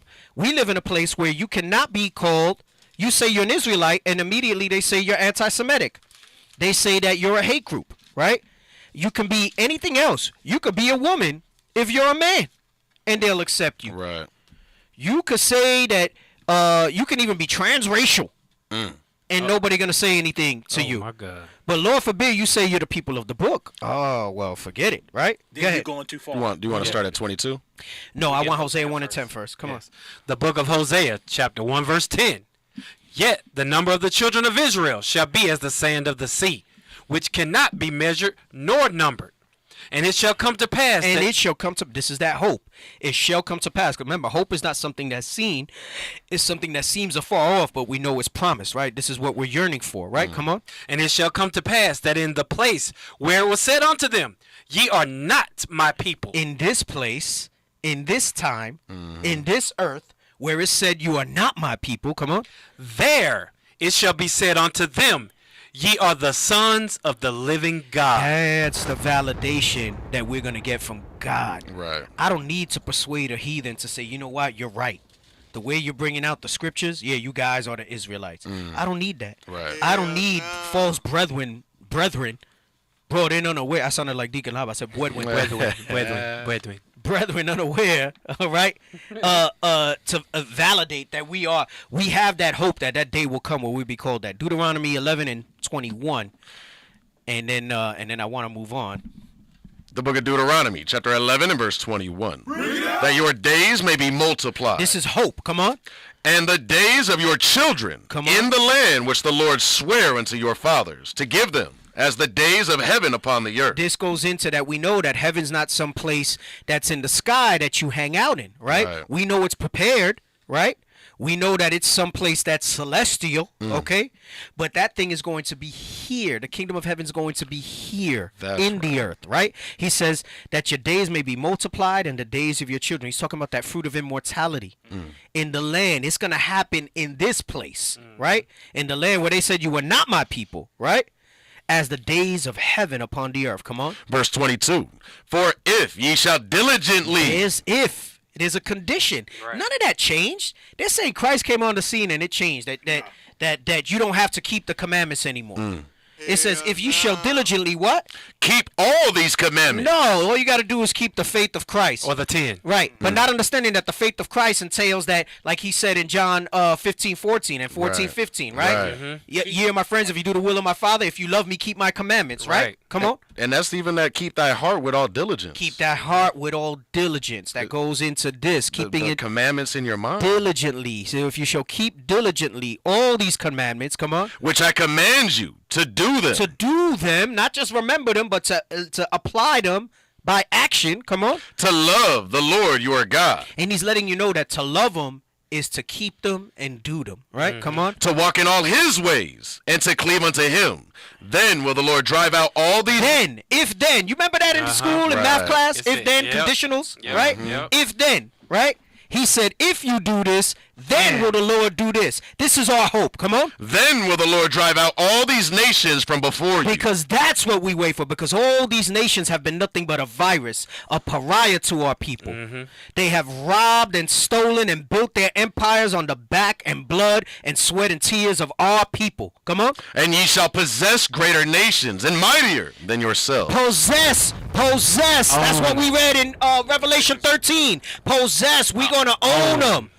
We will possess greater and mightier nations than our own. Come on. Every place whereon the soles of your feet. No, some of it, because some people say, no, that's Israel, right? That's how you know that those Israelis over there are not the Jews. Right. Because God says when I give that land to the real people, every place will belong to them. They're still fighting over borderlines on the Gaza Strip and all this other stuff. They just had some escalation over there recently this week, launching missiles and stuff like that. Read that verse 24 from the top again. Every place. Every place. Come on. Whereon the soles of your feet shall tread shall be yours. That means that even if it's a part of the earth I had not visited before, that once my feet step foot on there, that thing is mine. Say, let me get that. Let me get that. Nah, cop that. And I don't know what the spiritual powers are gonna be like. Right. My mind now is like you take a plane somewhere, right? But maybe I'm teleporting. Right. Maybe I'm flying. That part. Maybe I'm swimming like some of these superheroes and stuff like that. I don't know. Right. But I know once my foot touches that ground, my hope that I have in my spirit is that I know of a surety that is mine. And guess what? Not the way that as when we were Negroes on the block. Right. That I own the block. I know that not only is it mine, but that when Mouvain gets there, Lord's will he make it, that's his. Right. And it's yours and it's yours. That's and right. it don't matter. I don't feel no way about it. Right. Because I know it's ours. It's gonna Right? be that one mind, one accord. That's that one mind, that one accord, right? Come on, read. From the wilderness in Lebanon, from the river Euphrates, even unto the uttermost part, uttermost sea shall your coast be. Come on, read on. There shall no man be able to stand before you. Now, Oh, man, my God. invincibility. Bruh. Don't do it No to weapon yourself. formed Shall prosper. shall prosper. That's that celestial. No weapon formed against thee shall prosper. Right, that's that celestial.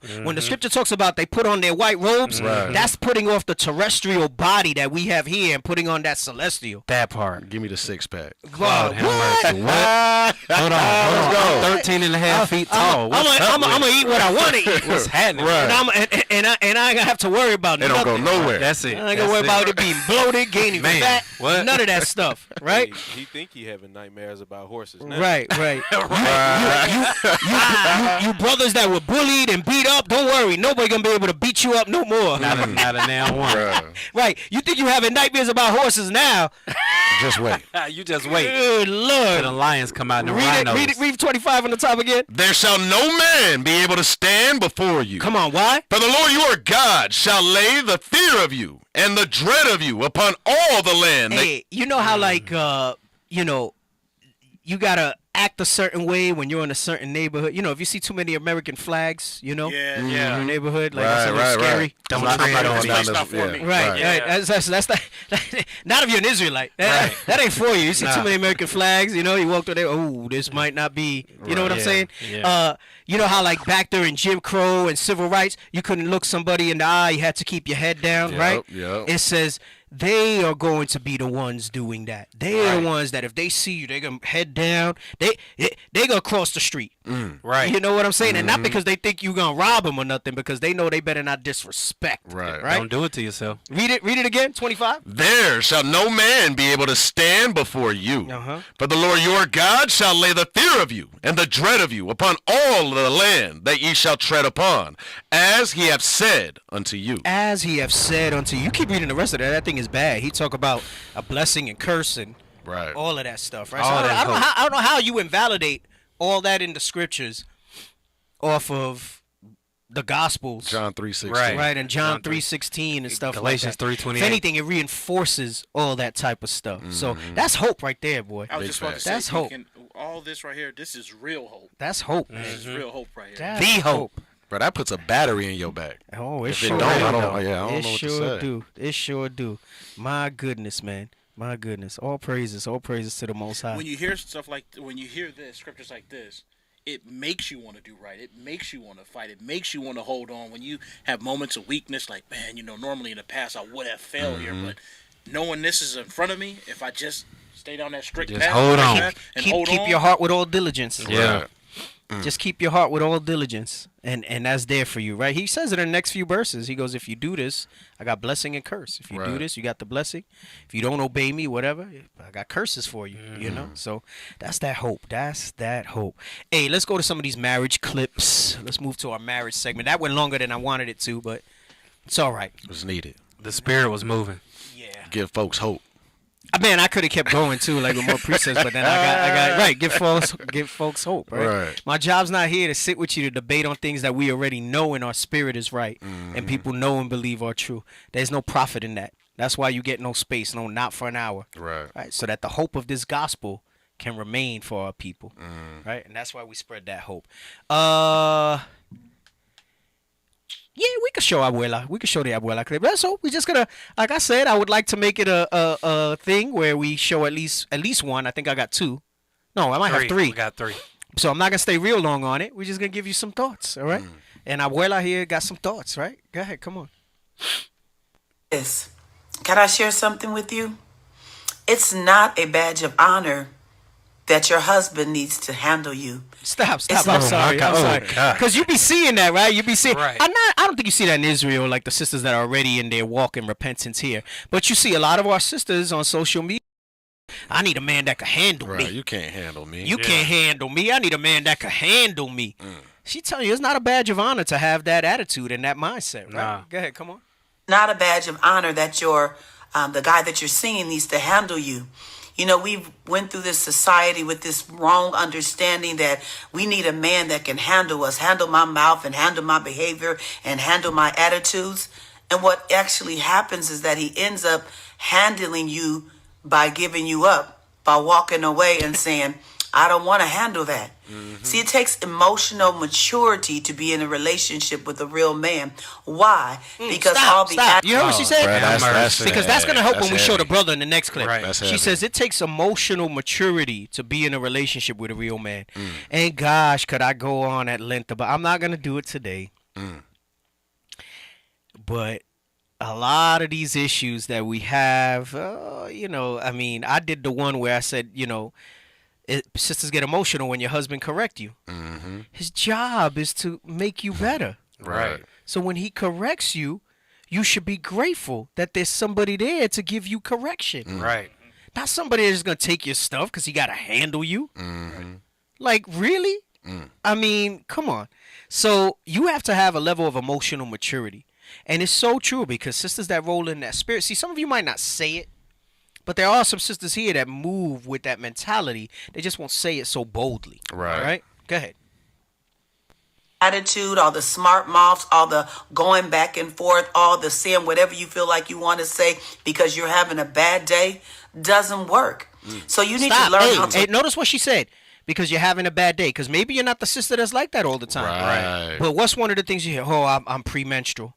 Or I'm on my menstrual. As if that's an excuse. Right. To be nasty. Who's in control? Right. Keep that heart with all diligence. For out of it are the matters of life. All right?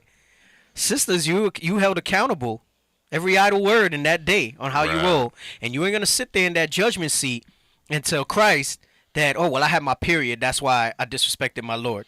Right. Come on, Could you imagine that? I had a bad day. That's why I disrespect. And listen, I know I'm not talking about the one-offs where somebody might get out the spirit and stuff like that.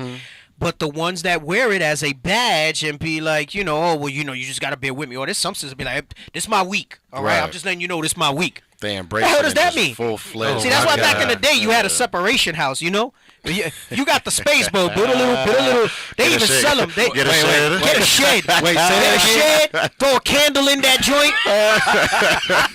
Maybe I give you a fan if it's hot out there. I throw a sleeping bag for you. You know what I'm saying? Wait, they ain't gonna get no central air? If it's your week, no, you ain't getting no central air. Oh my God! Don't even come inside. I give you a little hot plate maybe, or if not, I'll show you how to start a fire.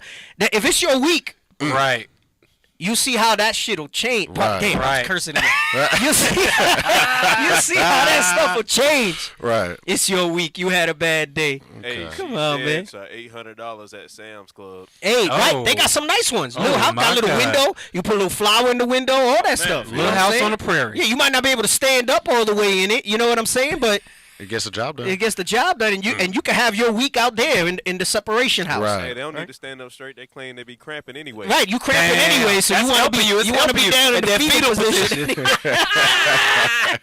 Go ahead, play sis. Handle yourself. Grow up emotionally, mentally, spiritually, because men of today are not looking for women that they need to handle. They're looking for women that can bring them peace and help them build. Right. Remember that today. Hey, that carry help them build is important. Man. Man. Yeah, I got a script for that. Hey, that's where's the scripture where it talks about the sister, every wise woman buildeth her house? Yes, sir. Right?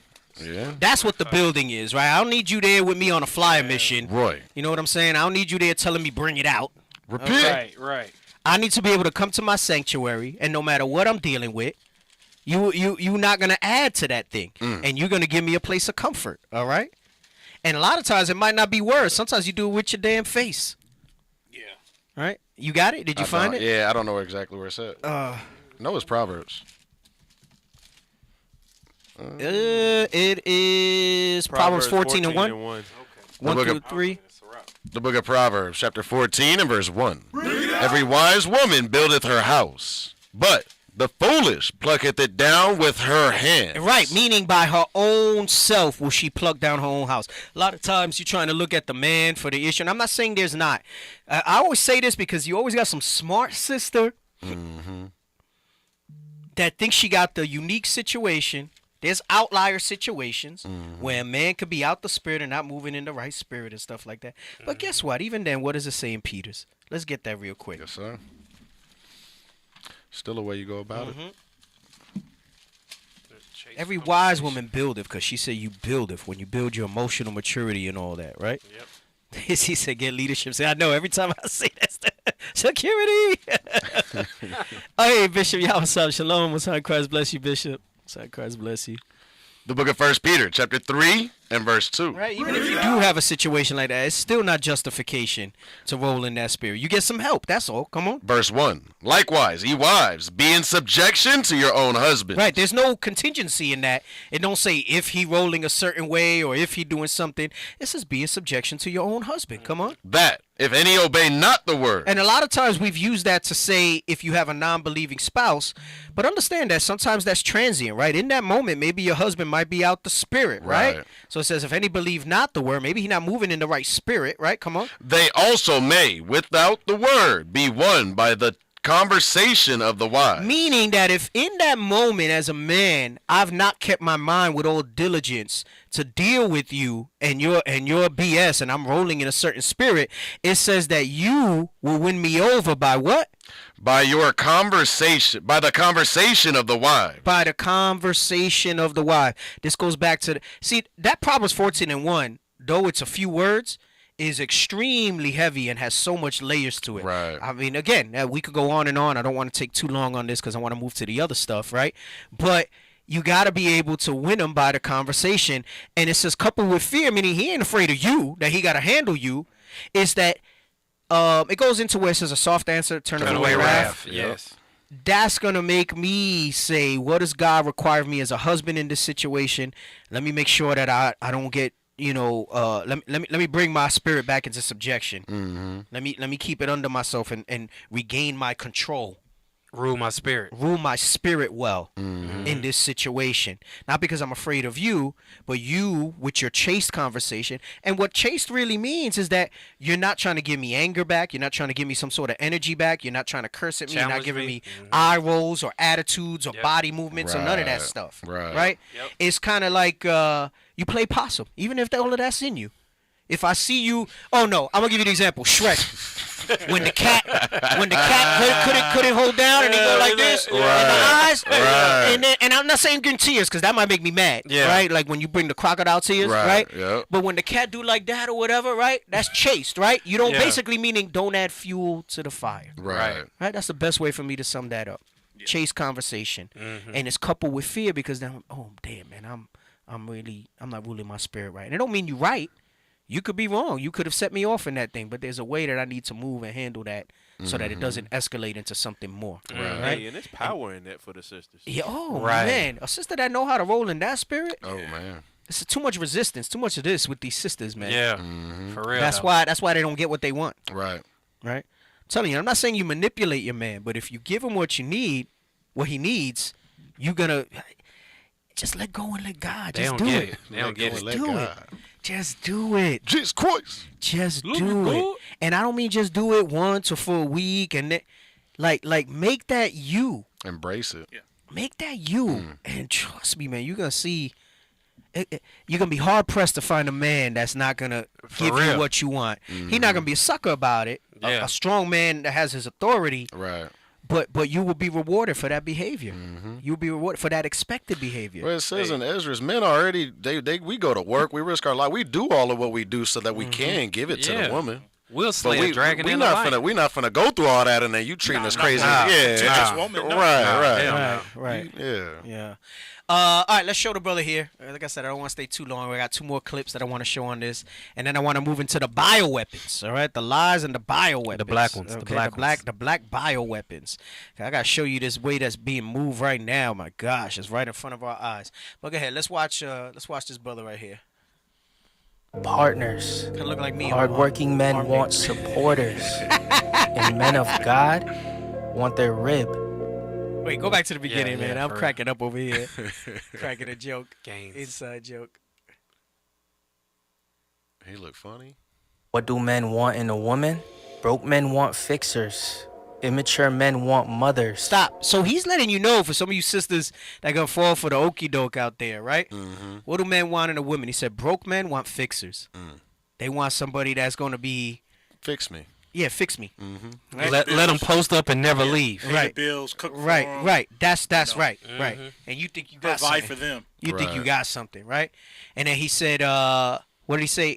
Immature men want mothers. Immature men want mothers. Oof, it's a lot of brothers, a lot of the mama's boys, Right. Cloud, how much? raised by their mamas. Mm-hmm. They want mothers, and they look for a mother. They might even want somebody in age that's older than them. I was gonna say that. That happens part. to a It's lot. not even just, you know what I'm saying? Yeah. That's like Stella got a groove back. That's a lewd. That's a And spirit lusted. of concupiscence. Yeah, right? yeah. That's inordinate affection. Mm.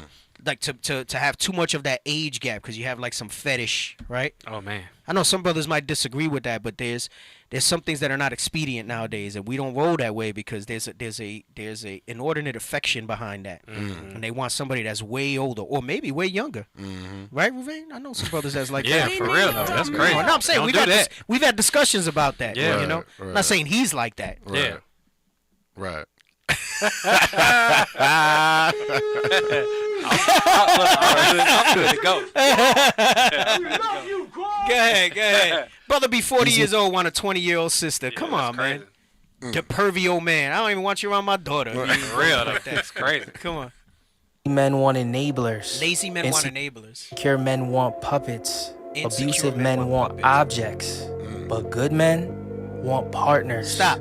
So he said abusive men want objects, right? Right. Lazy men want enablers. That's going to be all right with that stuff, right? And like I said, I could spend time on this going through a bunch of scriptures on it, but the Spirit took us somewhere else earlier, so I can't go on that stuff. So, the answer, what does a man want in a woman? It depends Right. on the type of man that you're talking about, That's right. So, you guys got to maybe get better at maybe downloading some of these so that we can rewind, right? Because, like, if you stop, you can't really rewind, right? Or can you rewind? No, some of them you can. Can you rewind just a little where he says, Good men want what partners. good men want? Yeah. No, Right. we can't rewind it. Yeah, I know that's how it goes. So he said good men want partners, though, right? Go ahead. Hardworking men want supporters. And men of God want their rib. What do men Right, and want? men of God want their rib. Can And I- in that, it's the stuff that we were just talking about, right? Right. Facts. That you're going to build your house, that you're going to be a support, that you're going to provide that peace, and you're going to have an understanding of the mission enough. Because you don't need to know every detail of what the man's doing, what the war plans are like, none of that stuff. But you need to have enough of an understanding of the mission and what's at stake, that hope.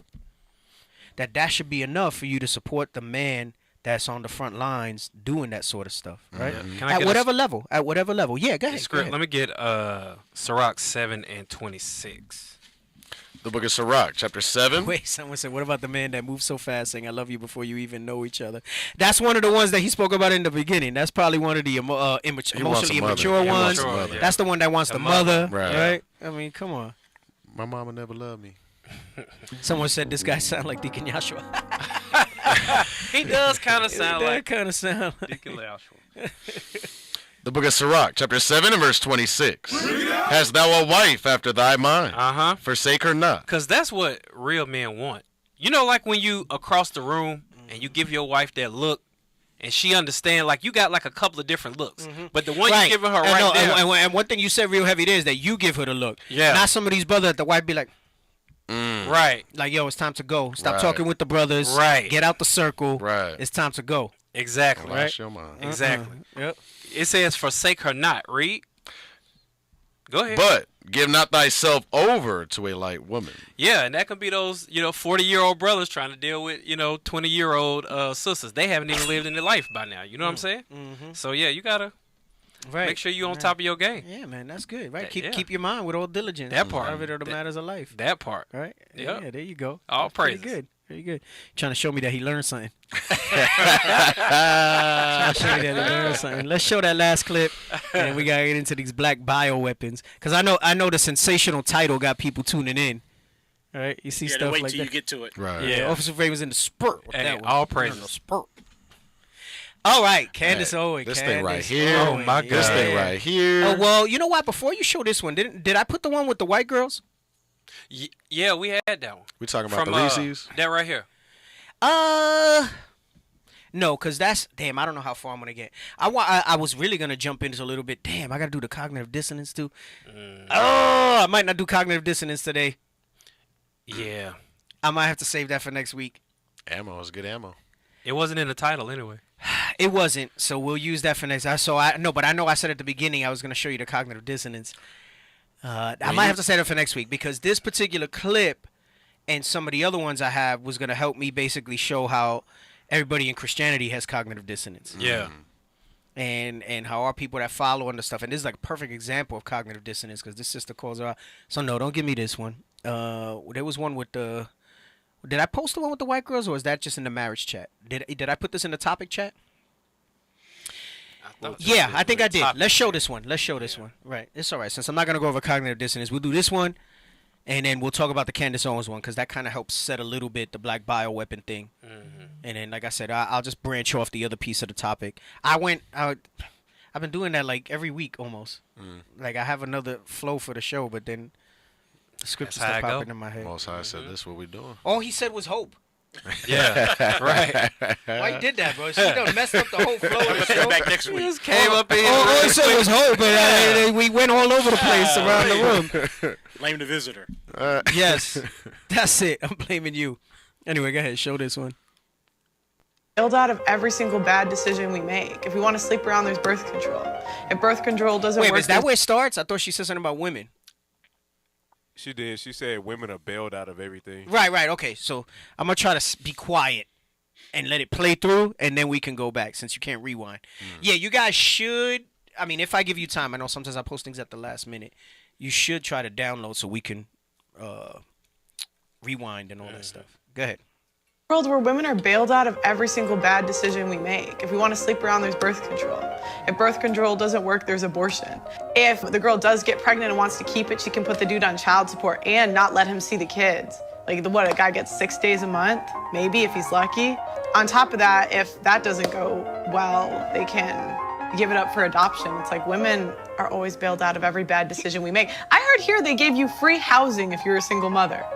What incentive do we have to make good decisions if we get free shit from the government for making bad decisions? We live in... Damn.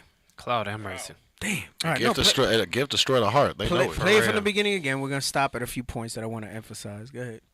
In a world where women are bailed out of every single bad... So she said you live in a world where women are bailed out, but men aren't. Men have to be accountable for this. So you see the double standard with this feminist agenda? Women have no real consequence. I mean, they do have a consequence on their soul, on their body. With God. Right? There's a consequence with God. But no, there's like a physical toll to play, right? We know that the scripture talks us how that land is greatly defiled. And when they move in this type of spirit, right? Like, there's a consequence. Like, your spirit ain't right, Kind of like, damn, I don't know. You got the New York sister with the rap that I put up? You pulled See if that you can one? find it. See if you can find it. If not, I'm going to send it to you so you find it. Hold up. I thought I had posted it in the thing, but let me see. If not... While you getting that, can I get something on this bad decision and how they have no consequence? Ecclesiastes 8 and 11. The book of Ecclesiastes, chapter 8 and verse 11. Because sentence against an evil work is not executed speedily. So sisters that are always having an evil eye toward their husband or AKA their baby daddy, depending on if they're in the world or not. Read. Therefore, the heart of the sons of men is fully set in them to do evil. Yeah, because just because... Oh, yeah, there's that one too. Oh, my gosh. We're going to show both of them. Just because you don't pay for what you're doing to that man right now doesn't mean that you won't have to pay for what you did to that man later. At some point. Yeah, at some point. Right, so and women are bailed out, right? And let me show you some of the consequence, all right? Hey, yeah, Scarlett. Yeah, you're right. That is her name. That is, how you know I was going to talk about Scarlett? Now let me say something. Apparently, someone showed me another video, and I do wanna say this. But this isn't the answer how you respond to that. Somebody showed me another video where she was sexually abused by her uncle. That's how she started, and she still had like a feminine demeanor about her in her early raps, and it gave me a little compassion to understand that piece of it. But then, again, keep that in mind with all diligence, right? Like that's not the excuse to then go off in that type of behavior. Right. And I understand there's no hope, right? She lives in a world where there's hopelessness amongst our people. There's no vision. This is why what we do is so important, right? So, we're going to joke about the man spirit she got on her right now, but this is the result of kind of being bailed out of all your decisions, right? And, not having this light in this scripture on how a woman should roll and not be out there, sleeping around and stuff like that, Anyway, go ahead. Oh, no, don't show me the sausage one first. Show me the other one in the projects. Yeah, show me that one first. Oh, God. Go ahead. That's the PJ. That's if you know the projects from New York, that's a project elevator. It smells like urine right now. I can smell It look like it I smells. can smell the urine from the video. Yeah. Because them elevators in the projects always smell. It's like people could not wait to get to their house, bro. They drunk, they going What an up, elevator. they just pit. We going up. When I was growing up, I would at least piss between the doors so it wasn't on the elevator floor. Damn. Hey. That make it Well, it goes down the elevator shaft instead of being in the elevator. Go ahead, come on. I ain't got time for that lovey-dovey shit. All that heartwarming, how you feeling, give me huggy shit. Bitch, I don't wanna smile. Bitch, I wanna cry. I don't wanna see him live. I wanna see that nigga die. I'm trying to make a nigga pop lock, make a nigga top drop. Niggas gon' feel the shit from BX to Fall Rock. Shit is getting hard for me. Fuck is niggas thinking? They said they better than me. These niggas must be dreaming. Damn. So she a blood? She a woman scorn. That's what it looks like. Right. Now, look, I mean, she got a lot of hate and animosity. Like I said, I saw another clip early on before she got this persona. And you could tell she got all types of spirits on her. But a lot of that comes from just the whole... And here's the thing. This actually goes into cognitive dissonance a little bit because... let me give it a little tease. I think I put did I give you the definition of it in a screenshot? Yep. I don't want the marketing thing where we go into it. I think I gave a summary of what cognitive dissonance is. Nope, not that one. Not that one. There was Should be another like one. the first one. No, that's not it. I didn't put the other one up. Oh, hold on. It's one of y'all talk. Let me look this up. I think That's an example of that evil communication corrupts good manners, though, too. Because if she can go with a lot of the sisters that we just see, put cognitive dissonance. cognitive No, just put cognitive dissonance and pull that up, and then I have an easy way to explain it. And then, like I said, we'll spend more time on it on the next show. All right, read that. cognitive dissonance, the inconsistent thoughts, beliefs, or attitudes, especially as relating to behavioral decisions and attitude change. Right. So your thoughts are inconsistent. Your belief, you're not rooted. You're not grounded in anything. Right. So let me give you an example of that cognitive dissonance. Somebody who knows smoking is bad for them, but they do it anyway. Right. Somebody who knows that being promiscuous is not right, but they do it anyway. Right. That's cognitive dissonance because it goes against it. Like your behavior is not really what your beliefs are, right? And then we have so many inconsistent beliefs. This is how you can go up to somebody and they'll say, "Yeah, I know Jesus was black, but it don't matter," right? And they miss the whole thing behind it. Or, "Yeah, I know Christmas is pagan, but I keep it for the kids," right? It's an inconsistency in your thoughts or beliefs. It's like an amalgamation of all types of stuff that's been fed into your mind. This goes back into that a little bit. Well, I'm not going into this. I was going to go into this. We're not going to go into this now. That sister has that cognitive dissonance in her spirit because you see the early rap where she talks about how her uncle was the one that was molesting her, like having sex with her and stuff like that when she was young. But then she grows up and she's rolling in this spirit, right? And let me tell you, nobody could tell me that she's not being sexually lewd because watch the next one. First of all, what's up with the hot dog? What's up with the sausage? It's a innuendo type of thing, right? It's a blatant one. Innuendo's like a little more subtle, but this is very overt. So that's a prop.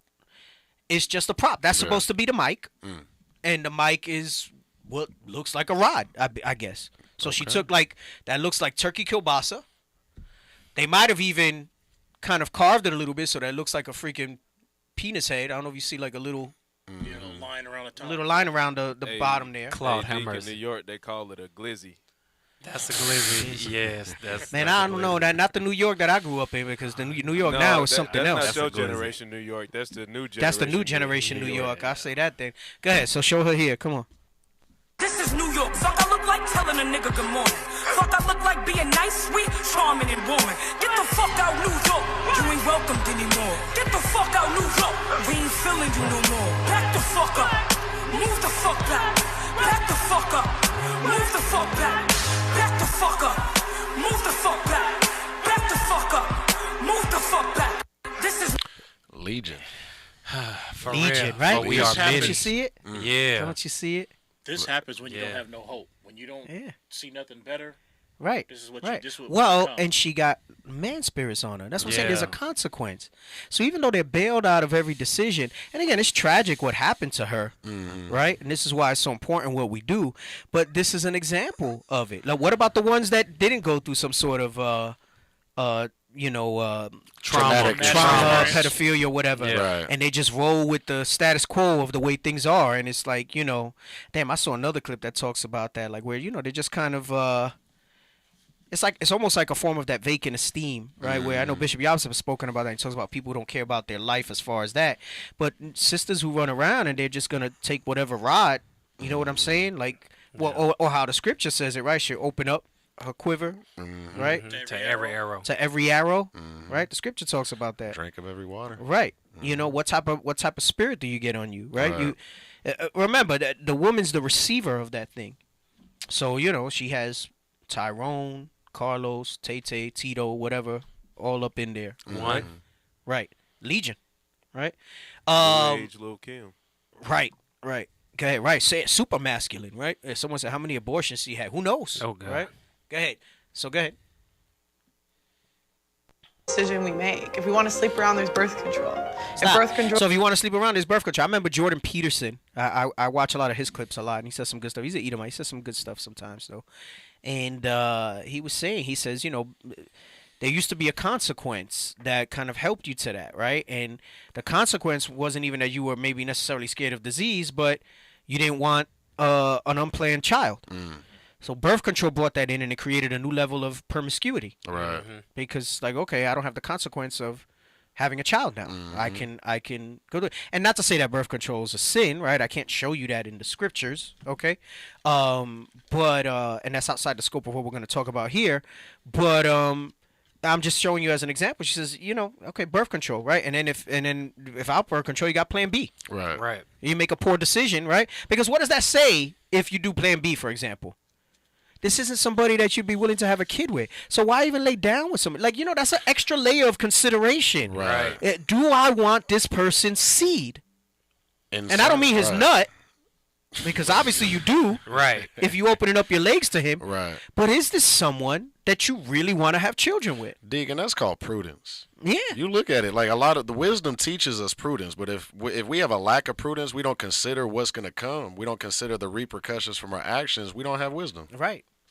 Go ahead, play that. You were going to say something? I was going to get one scripture. Go ahead, bring it up. Wisdom of Solomon 4 and 6. The Book of Wisdom of Now, Solomon. This is going into before there was birth control. Mm-hmm. The shame that came with having a child, out of wedlock.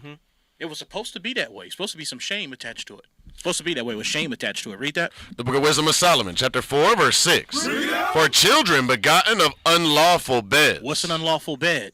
Where a man and a woman is sleeping that's not married. Adultery. Adultery, Right. fornication.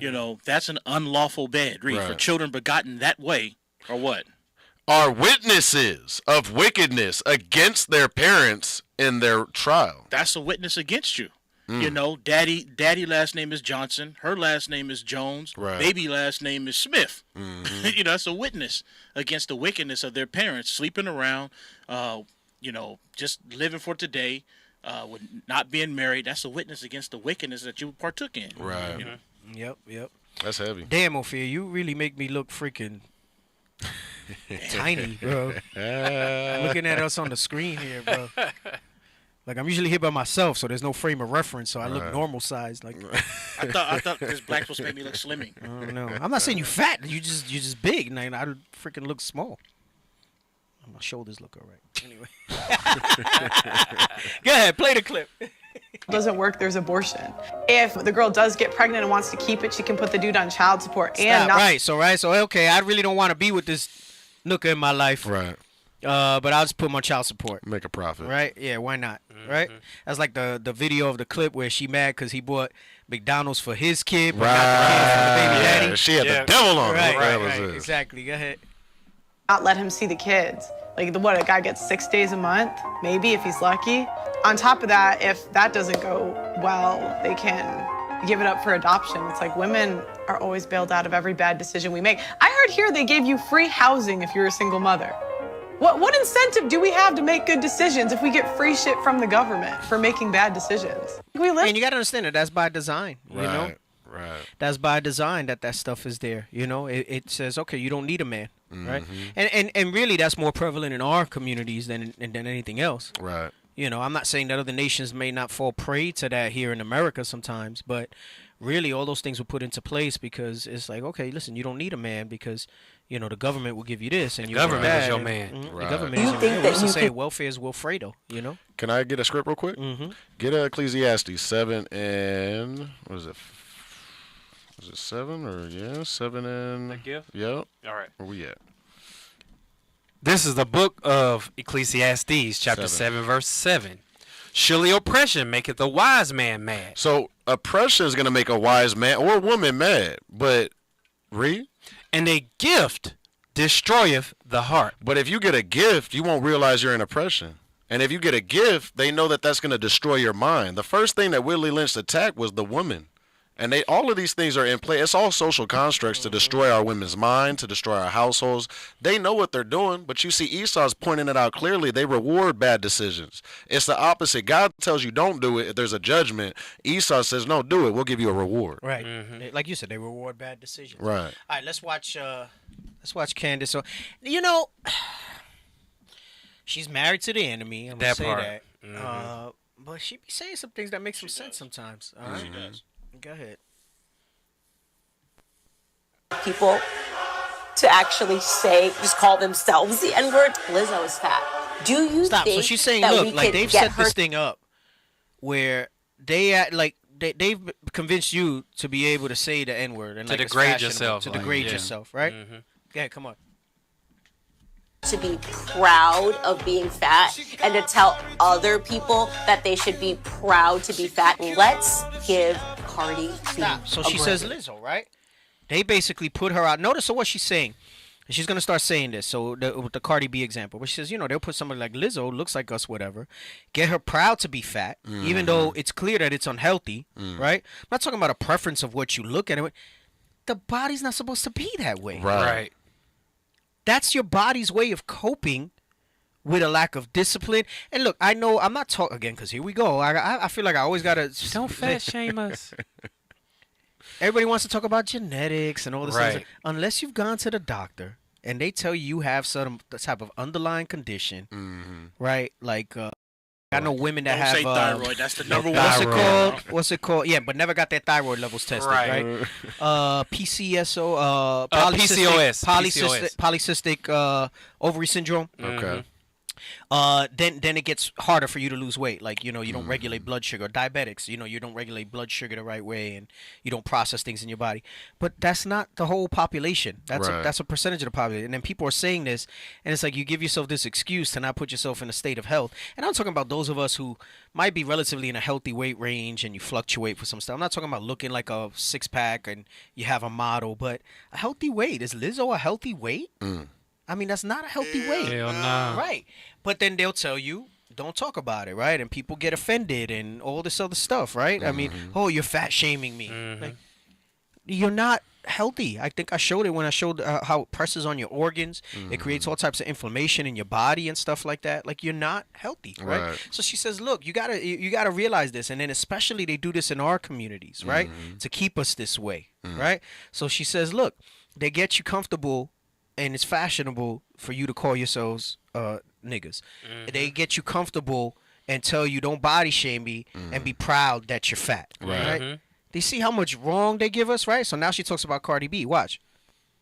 She barely even speaks English, I know. And then she just like makes noises. What if we gave her a bunch of followers and promoted her and had her further denigrate the language, tell people to be proud that they're ghetto? That's what's happening.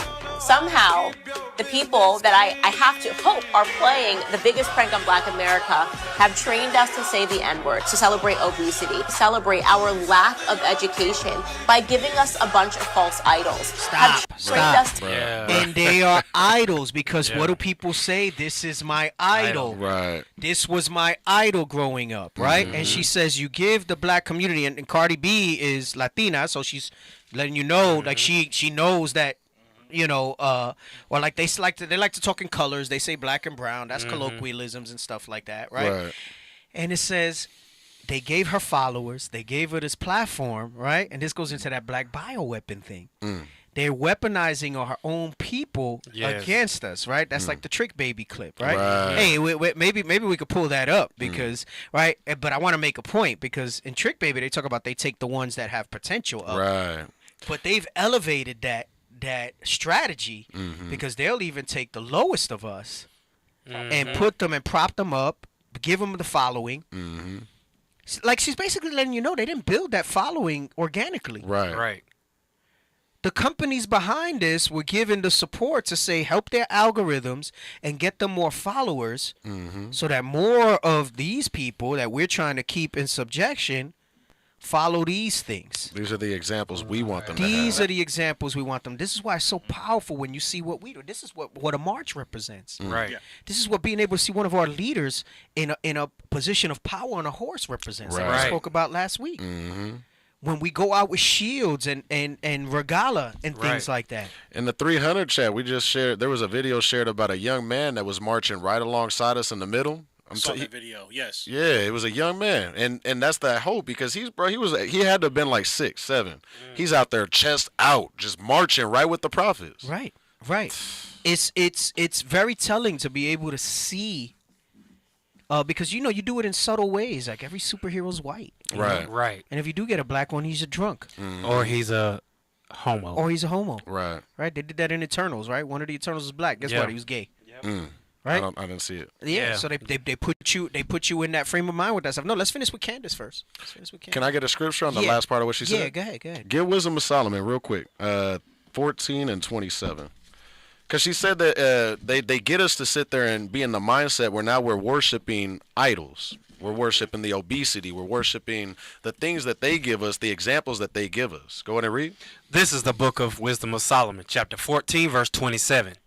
For the worshiping of idols, not to be named, is the beginning. Back in Genesis with Adam, read. The cause. That's the cause, read. And the end of all evil. And even in these last days, God said that we're gonna call him our God, and we're gonna call out to him. So those that are saved are gonna turn from these idols and get our minds right because they know that they're giving us these idols intentionally because it's the cause of all evil.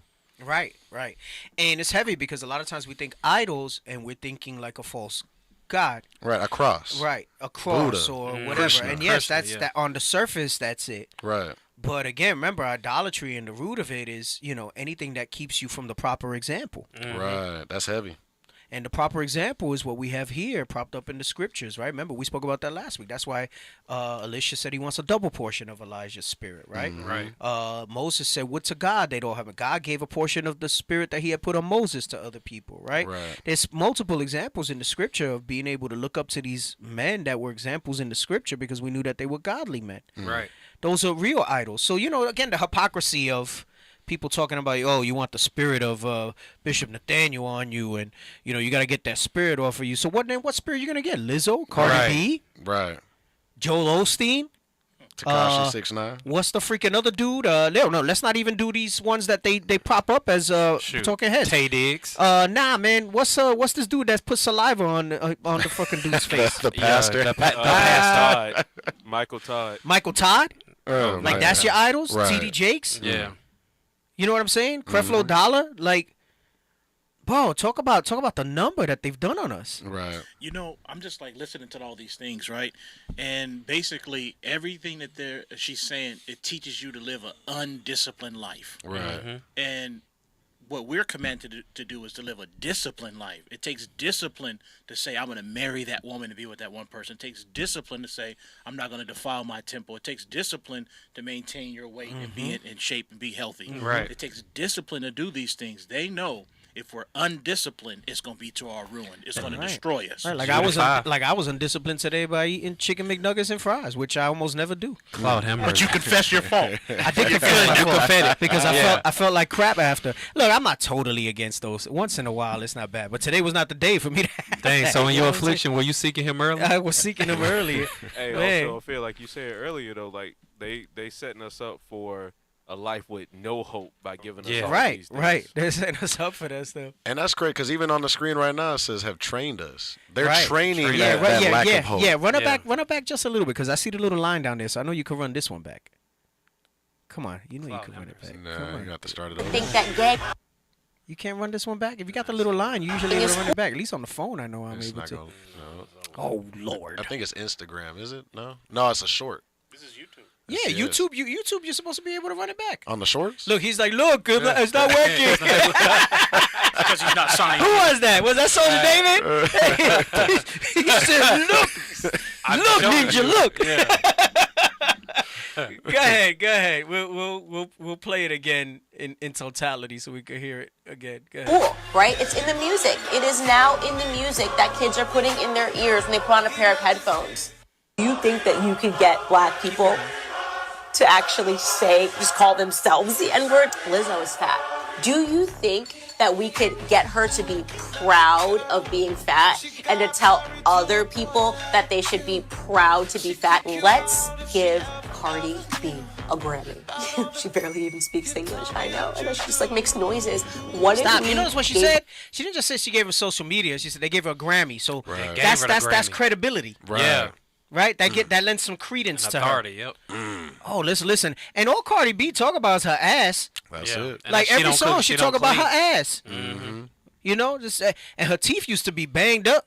Actually, she went to the dentist that I used to do. I was a hygienist for that dentist to get her teeth done. I wasn't there that day, but she went to do in that office. Small world. Right. She talked about I get a bag and fix my teeth. You know what I'm saying? So, you know, and she was a stripper. Yeah. Like she talks about that in her music, that she was a stripper and, you know, that she would, make her money rubbing off on the guys and all this other stuff like that. I mean, you know. And most of these women know that they're ashamed of what they did.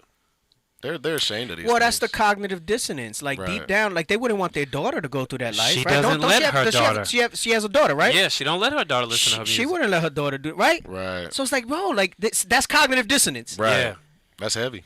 She knows it's wrong because she won't let her daughter listen to it. She said in an interview that she's not responsible for other people allowing their children to listen to her You see, music. that's the whole problem with our Yeah. people. Yeah. She's trying to justify making the money. That's crazy. Right. Well, that goes back to where I said, you in that day we'll step on that and say this is mine, but guess what? It's yours too. It's yours too, and there's no problem. Right. It's just about get mine, right? Mm-hmm. And they've taught that to us too, and they perpetuated that crab in a barrel thing for us as well. And that's what she's saying. It's not your responsibility. Like basically, you censor and she's not wrong in that regard. But and the thing is, I'm not saying she was even told and briefed on what she's gonna be. They just kind of select you and prop you up as these certain examples and stuff like that. All right, drop her. Let's get the She Meek knows her Mills. numbers. She knows that this is what sells and this don't. So Right. if you want to Right. keep this contract. She says she would not judge her daughter if she wanted to be a stripper. That's not true. But she don't let her daughter. I mean, I'm not saying she didn't say that, but she knows deep down that she didn't say. But again, see the inconsistent thoughts, the cognitive dissonance, right? Yeah. So I don't want to listen to my music, but if she wants to be a stripper, I'll be all right with that. Double-minded man's unstable in all his ways. So check this joint out, right? Go ahead, read that. Rapper Meek Mill vows to spread the word against anti-Semitism after Auschwitz visit. Let's read a little bit of the article. This ninja. Oh, God. Come on. Some 10,000 people from all over the world gathered last week in Poland for the annual March of the Living, a 2-mile walk from Auschwitz to Birkenau. How come we don't have those type of things to commemorate the Trail of Tears? Yeah. To commemorate Atlantic the slave American trade. Holocaust. Oh, forget about that. To commemorate the Atlantic slave trade. Like, Right. Go ahead. Were Nazis murdered over a million cities, mostly Jews? A million civilians. Civilians. My apologies, y'all.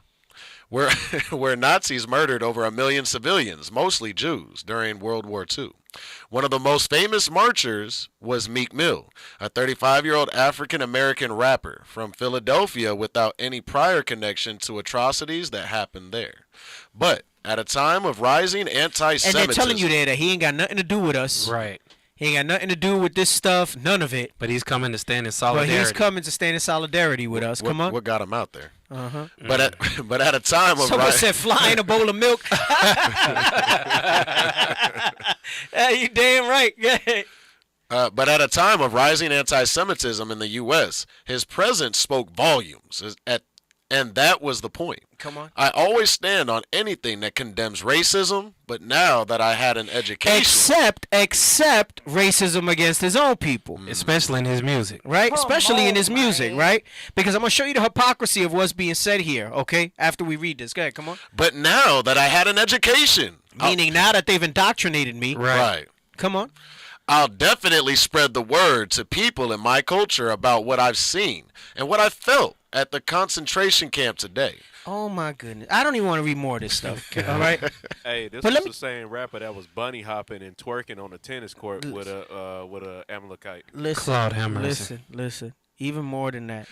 They're going to Kanye When West, has too. he ever spoke out against violence of us against our own people? Right. Never heard it. No. When has he ever spoke out about what's endemic and the hatred amongst us?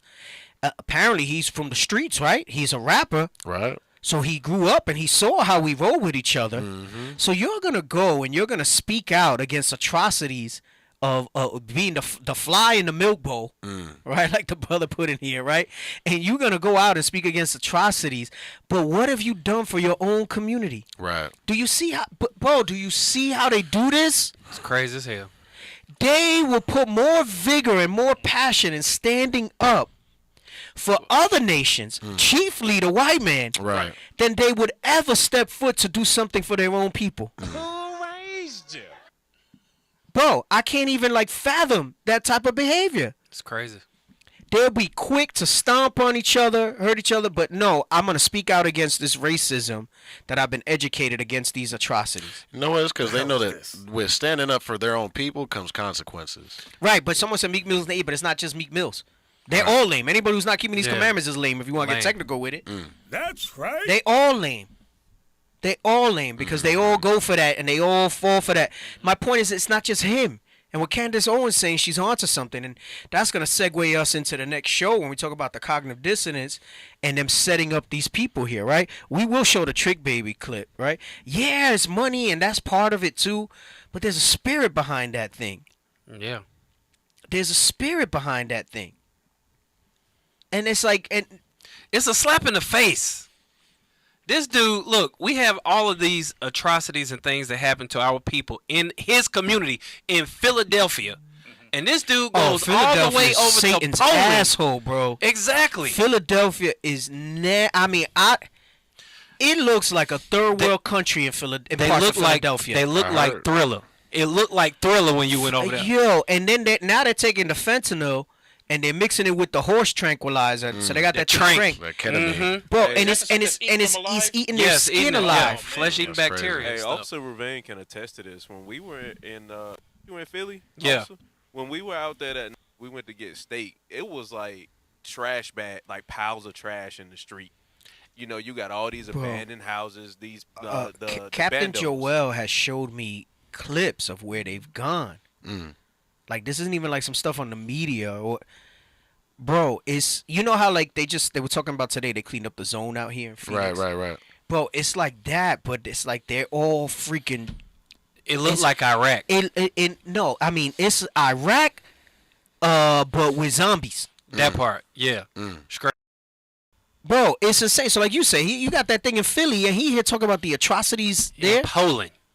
And then they'll have you believe that they did it themselves, even though it's on record. And I think we kind of spoke about it loosely, but we probably need to run back a show on that about how the whole, and that's just a crack epidemic. It was operation by the CIA that was injected into our communities. The crack? Like it's on record. Right. They did a whole show was about an it called agenda. Snowfall. Yeah.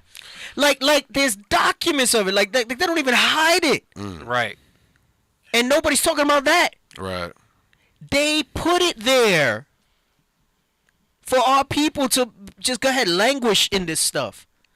They're always putting sin in front of us to chase after it. And then they take these people and they'll put them in these positions, and whether you think they're lame or not, subconsciously you're seeing a black person. You don't have this hedge of this Bible. Right. You lost in the sauce. That's compelling to some of our people. And the crazy part is, it's like that movie Inception, because they're planting the idea in his head, putting a battery in his back. Yes, they're doing Inception while we awake. Exactly. Right. Inception was you got to go in somebody's dream and plant in their subconscious. Yeah. Right. They got us so dumbed down and so in admiration. And white Jesus, because all stems from a white Jesus. Right. Even if somebody's not religious anymore, almost all our people, by and large, grew up with white Jesus, bro. Facts. We weren't taught a black Christ. That's why I laugh when I see some of these old heads talk about, yeah, I know Christ isn't white. Then why'd you teach white Jesus to your kids? Yeah. Right. Why'd you continue to take them to the church where they taught white Jesus to them? Where they prayed to white statues and white crucifixes and all this stuff like that. Cognitive dissonance. Damn, I wish we were going to go into it. It's the setup. Bro. Wish we going to go into it. Setup, bro. Plus. Nah, we ain't going to plus it today because I got all this McDonald's inside giving me heartburn and stuff like that. Your affliction. I'm not going to say never again because, the memory's short. But well, I don't eat Burger King no more, man. Why not? Bro, it always gets me sick. Seconds. Burger King always gets me sick, bro. I can't deal with it. Older, my body's changed. I can't mess with that stuff, man. But I just wanted to put out there, and again, we're gonna dive into this more because I wanted to go into this thing with the shooter. It's gonna be a week delayed, but maybe some more information comes out. But we'll talk about it with the cognitive dissonance next week. I don't think we're gonna call it that because nobody knows what that is. But that next paragraph is heavy. Oh, go ahead. You want to read it? Yeah. It says Mill is a friend of New England Patriots owner and philanthropist Robert Kraft, whose foundation to combat anti-Semitism is in the midst of a $25 million national campaign. He got all these blacks and some Hispanics on the team, but he got all these blacks on the football team. Right. And you think he would donate some money on a campaign for their causes because they make him that money. And he's over here in reverse supporting this guy. This sounds like a response to when the brothers went to New York. Look at that. Look at the effort. The effort says, go ahead, watch that. The effort, identified by a blue square emoji, includes paid television ads that share stories of anti-Semitic incidents in the U.S., which are on an alarming rise. Right. So, I see ADL. Let's see. Go ahead, come on. Data from the Anti-Defamation League traces a spike in recent incidents against Jews to repeated hateful comments by rapper Kanye West, now known as Ye, who is unapologetic about his pro-Hitler, anti-Jewish language. We are two different artists. We represent two different things. Damn, he ain't even gonna we ain't even divided. He trying to capitalize on the. Yeah, he trying to capitalize on Ye, building on his foundation. Man. Look at what Mill said after. Mill said wasn't educated to even know. He said he wasn't even educated to know what? Right from wrong. When Ye was making his remarks. Oh, he indoctrinated. Bruh. He in the sunken place. Wasn't he pardoned or bailed out of jail or something like that? I don't know. Read that last part. What he said. Hold on. But I know a lot of the things he was saying was wrong because it sounded like hate. Oh God. Mill said, "Now that I'm educated to a small degree, because I'm at the beginning point, just spreading the word for humanity, pushing the cause." Oh God. Bruh. He indoctrinated. They got him, man. It makes me want to vomit. Lord's will, but he's around the gospel's going out to the four corners of the earth.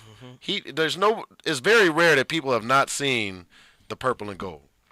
That's why I said earlier, this looks like a response to all of the work that we're putting in. Right. It is. They'll never say that it is, but it is. And it serves its purpose. That's crazy. This is why we got to keep being at the forefront. We got to keep being visual, showing that unity. Right. It don't matter what these somewhats try to say or think they're going to do. We'll still have our audience when they're long gone. Right. And they only build their audience based off of us. Because they're the end of the world. And we're the beginning that cometh after. And anybody that joins themselves to him, you know. So, you gonna say anything? No, that's it. Yeah.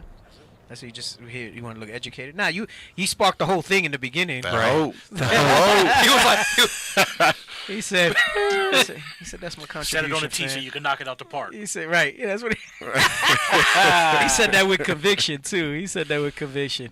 Anyway, I think half the material we didn't get to go over. We didn't. No, because I posted a lot of stuff.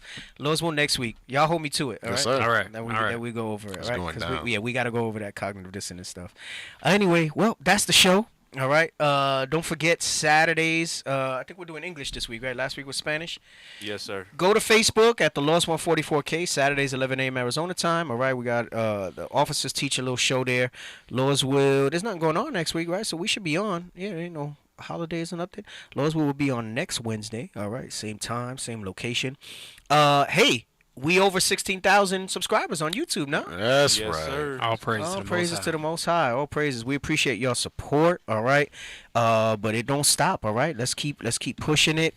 Like I said, it helps with the algorithms here, so people here in Phoenix, of our people that are scattered, will be able to find this gospel and be able to come to repentance if it be the Lord's will. All right. Anything else? No, sir. Yeah, the conclusion of the whole matter is fear God and keep the commandments. That's right. That's right. Yep.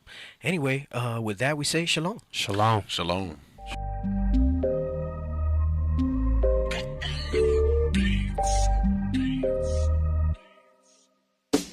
This for the Southern Kingdom, Kwam Yasharallah. Hey, one nation, one nation. This for the Northern Kingdom, Viva la Raza. We one nation, one nation. This for the Southern Kingdom, Kwam Yasharallah. Hey, one nation, one nation. This for the Northern Kingdom, Viva la Raza. We one nation, one nation. It wouldn't be Israel without Mexicans. Black love, brown pride, cause we next to kin. We ain't gotta tell Esau to let's be friends, cause we above all nations and we better than them. We the salt of the earth, ayy, ayy. And we been king since birth, ayy, ayy. We put the kingdom first, ayy, ayy. And they gon' get this work, ayy, ayy. We was chosen, not cause we the most of the people. Few in numbers, but we over the people. We gods of this earth.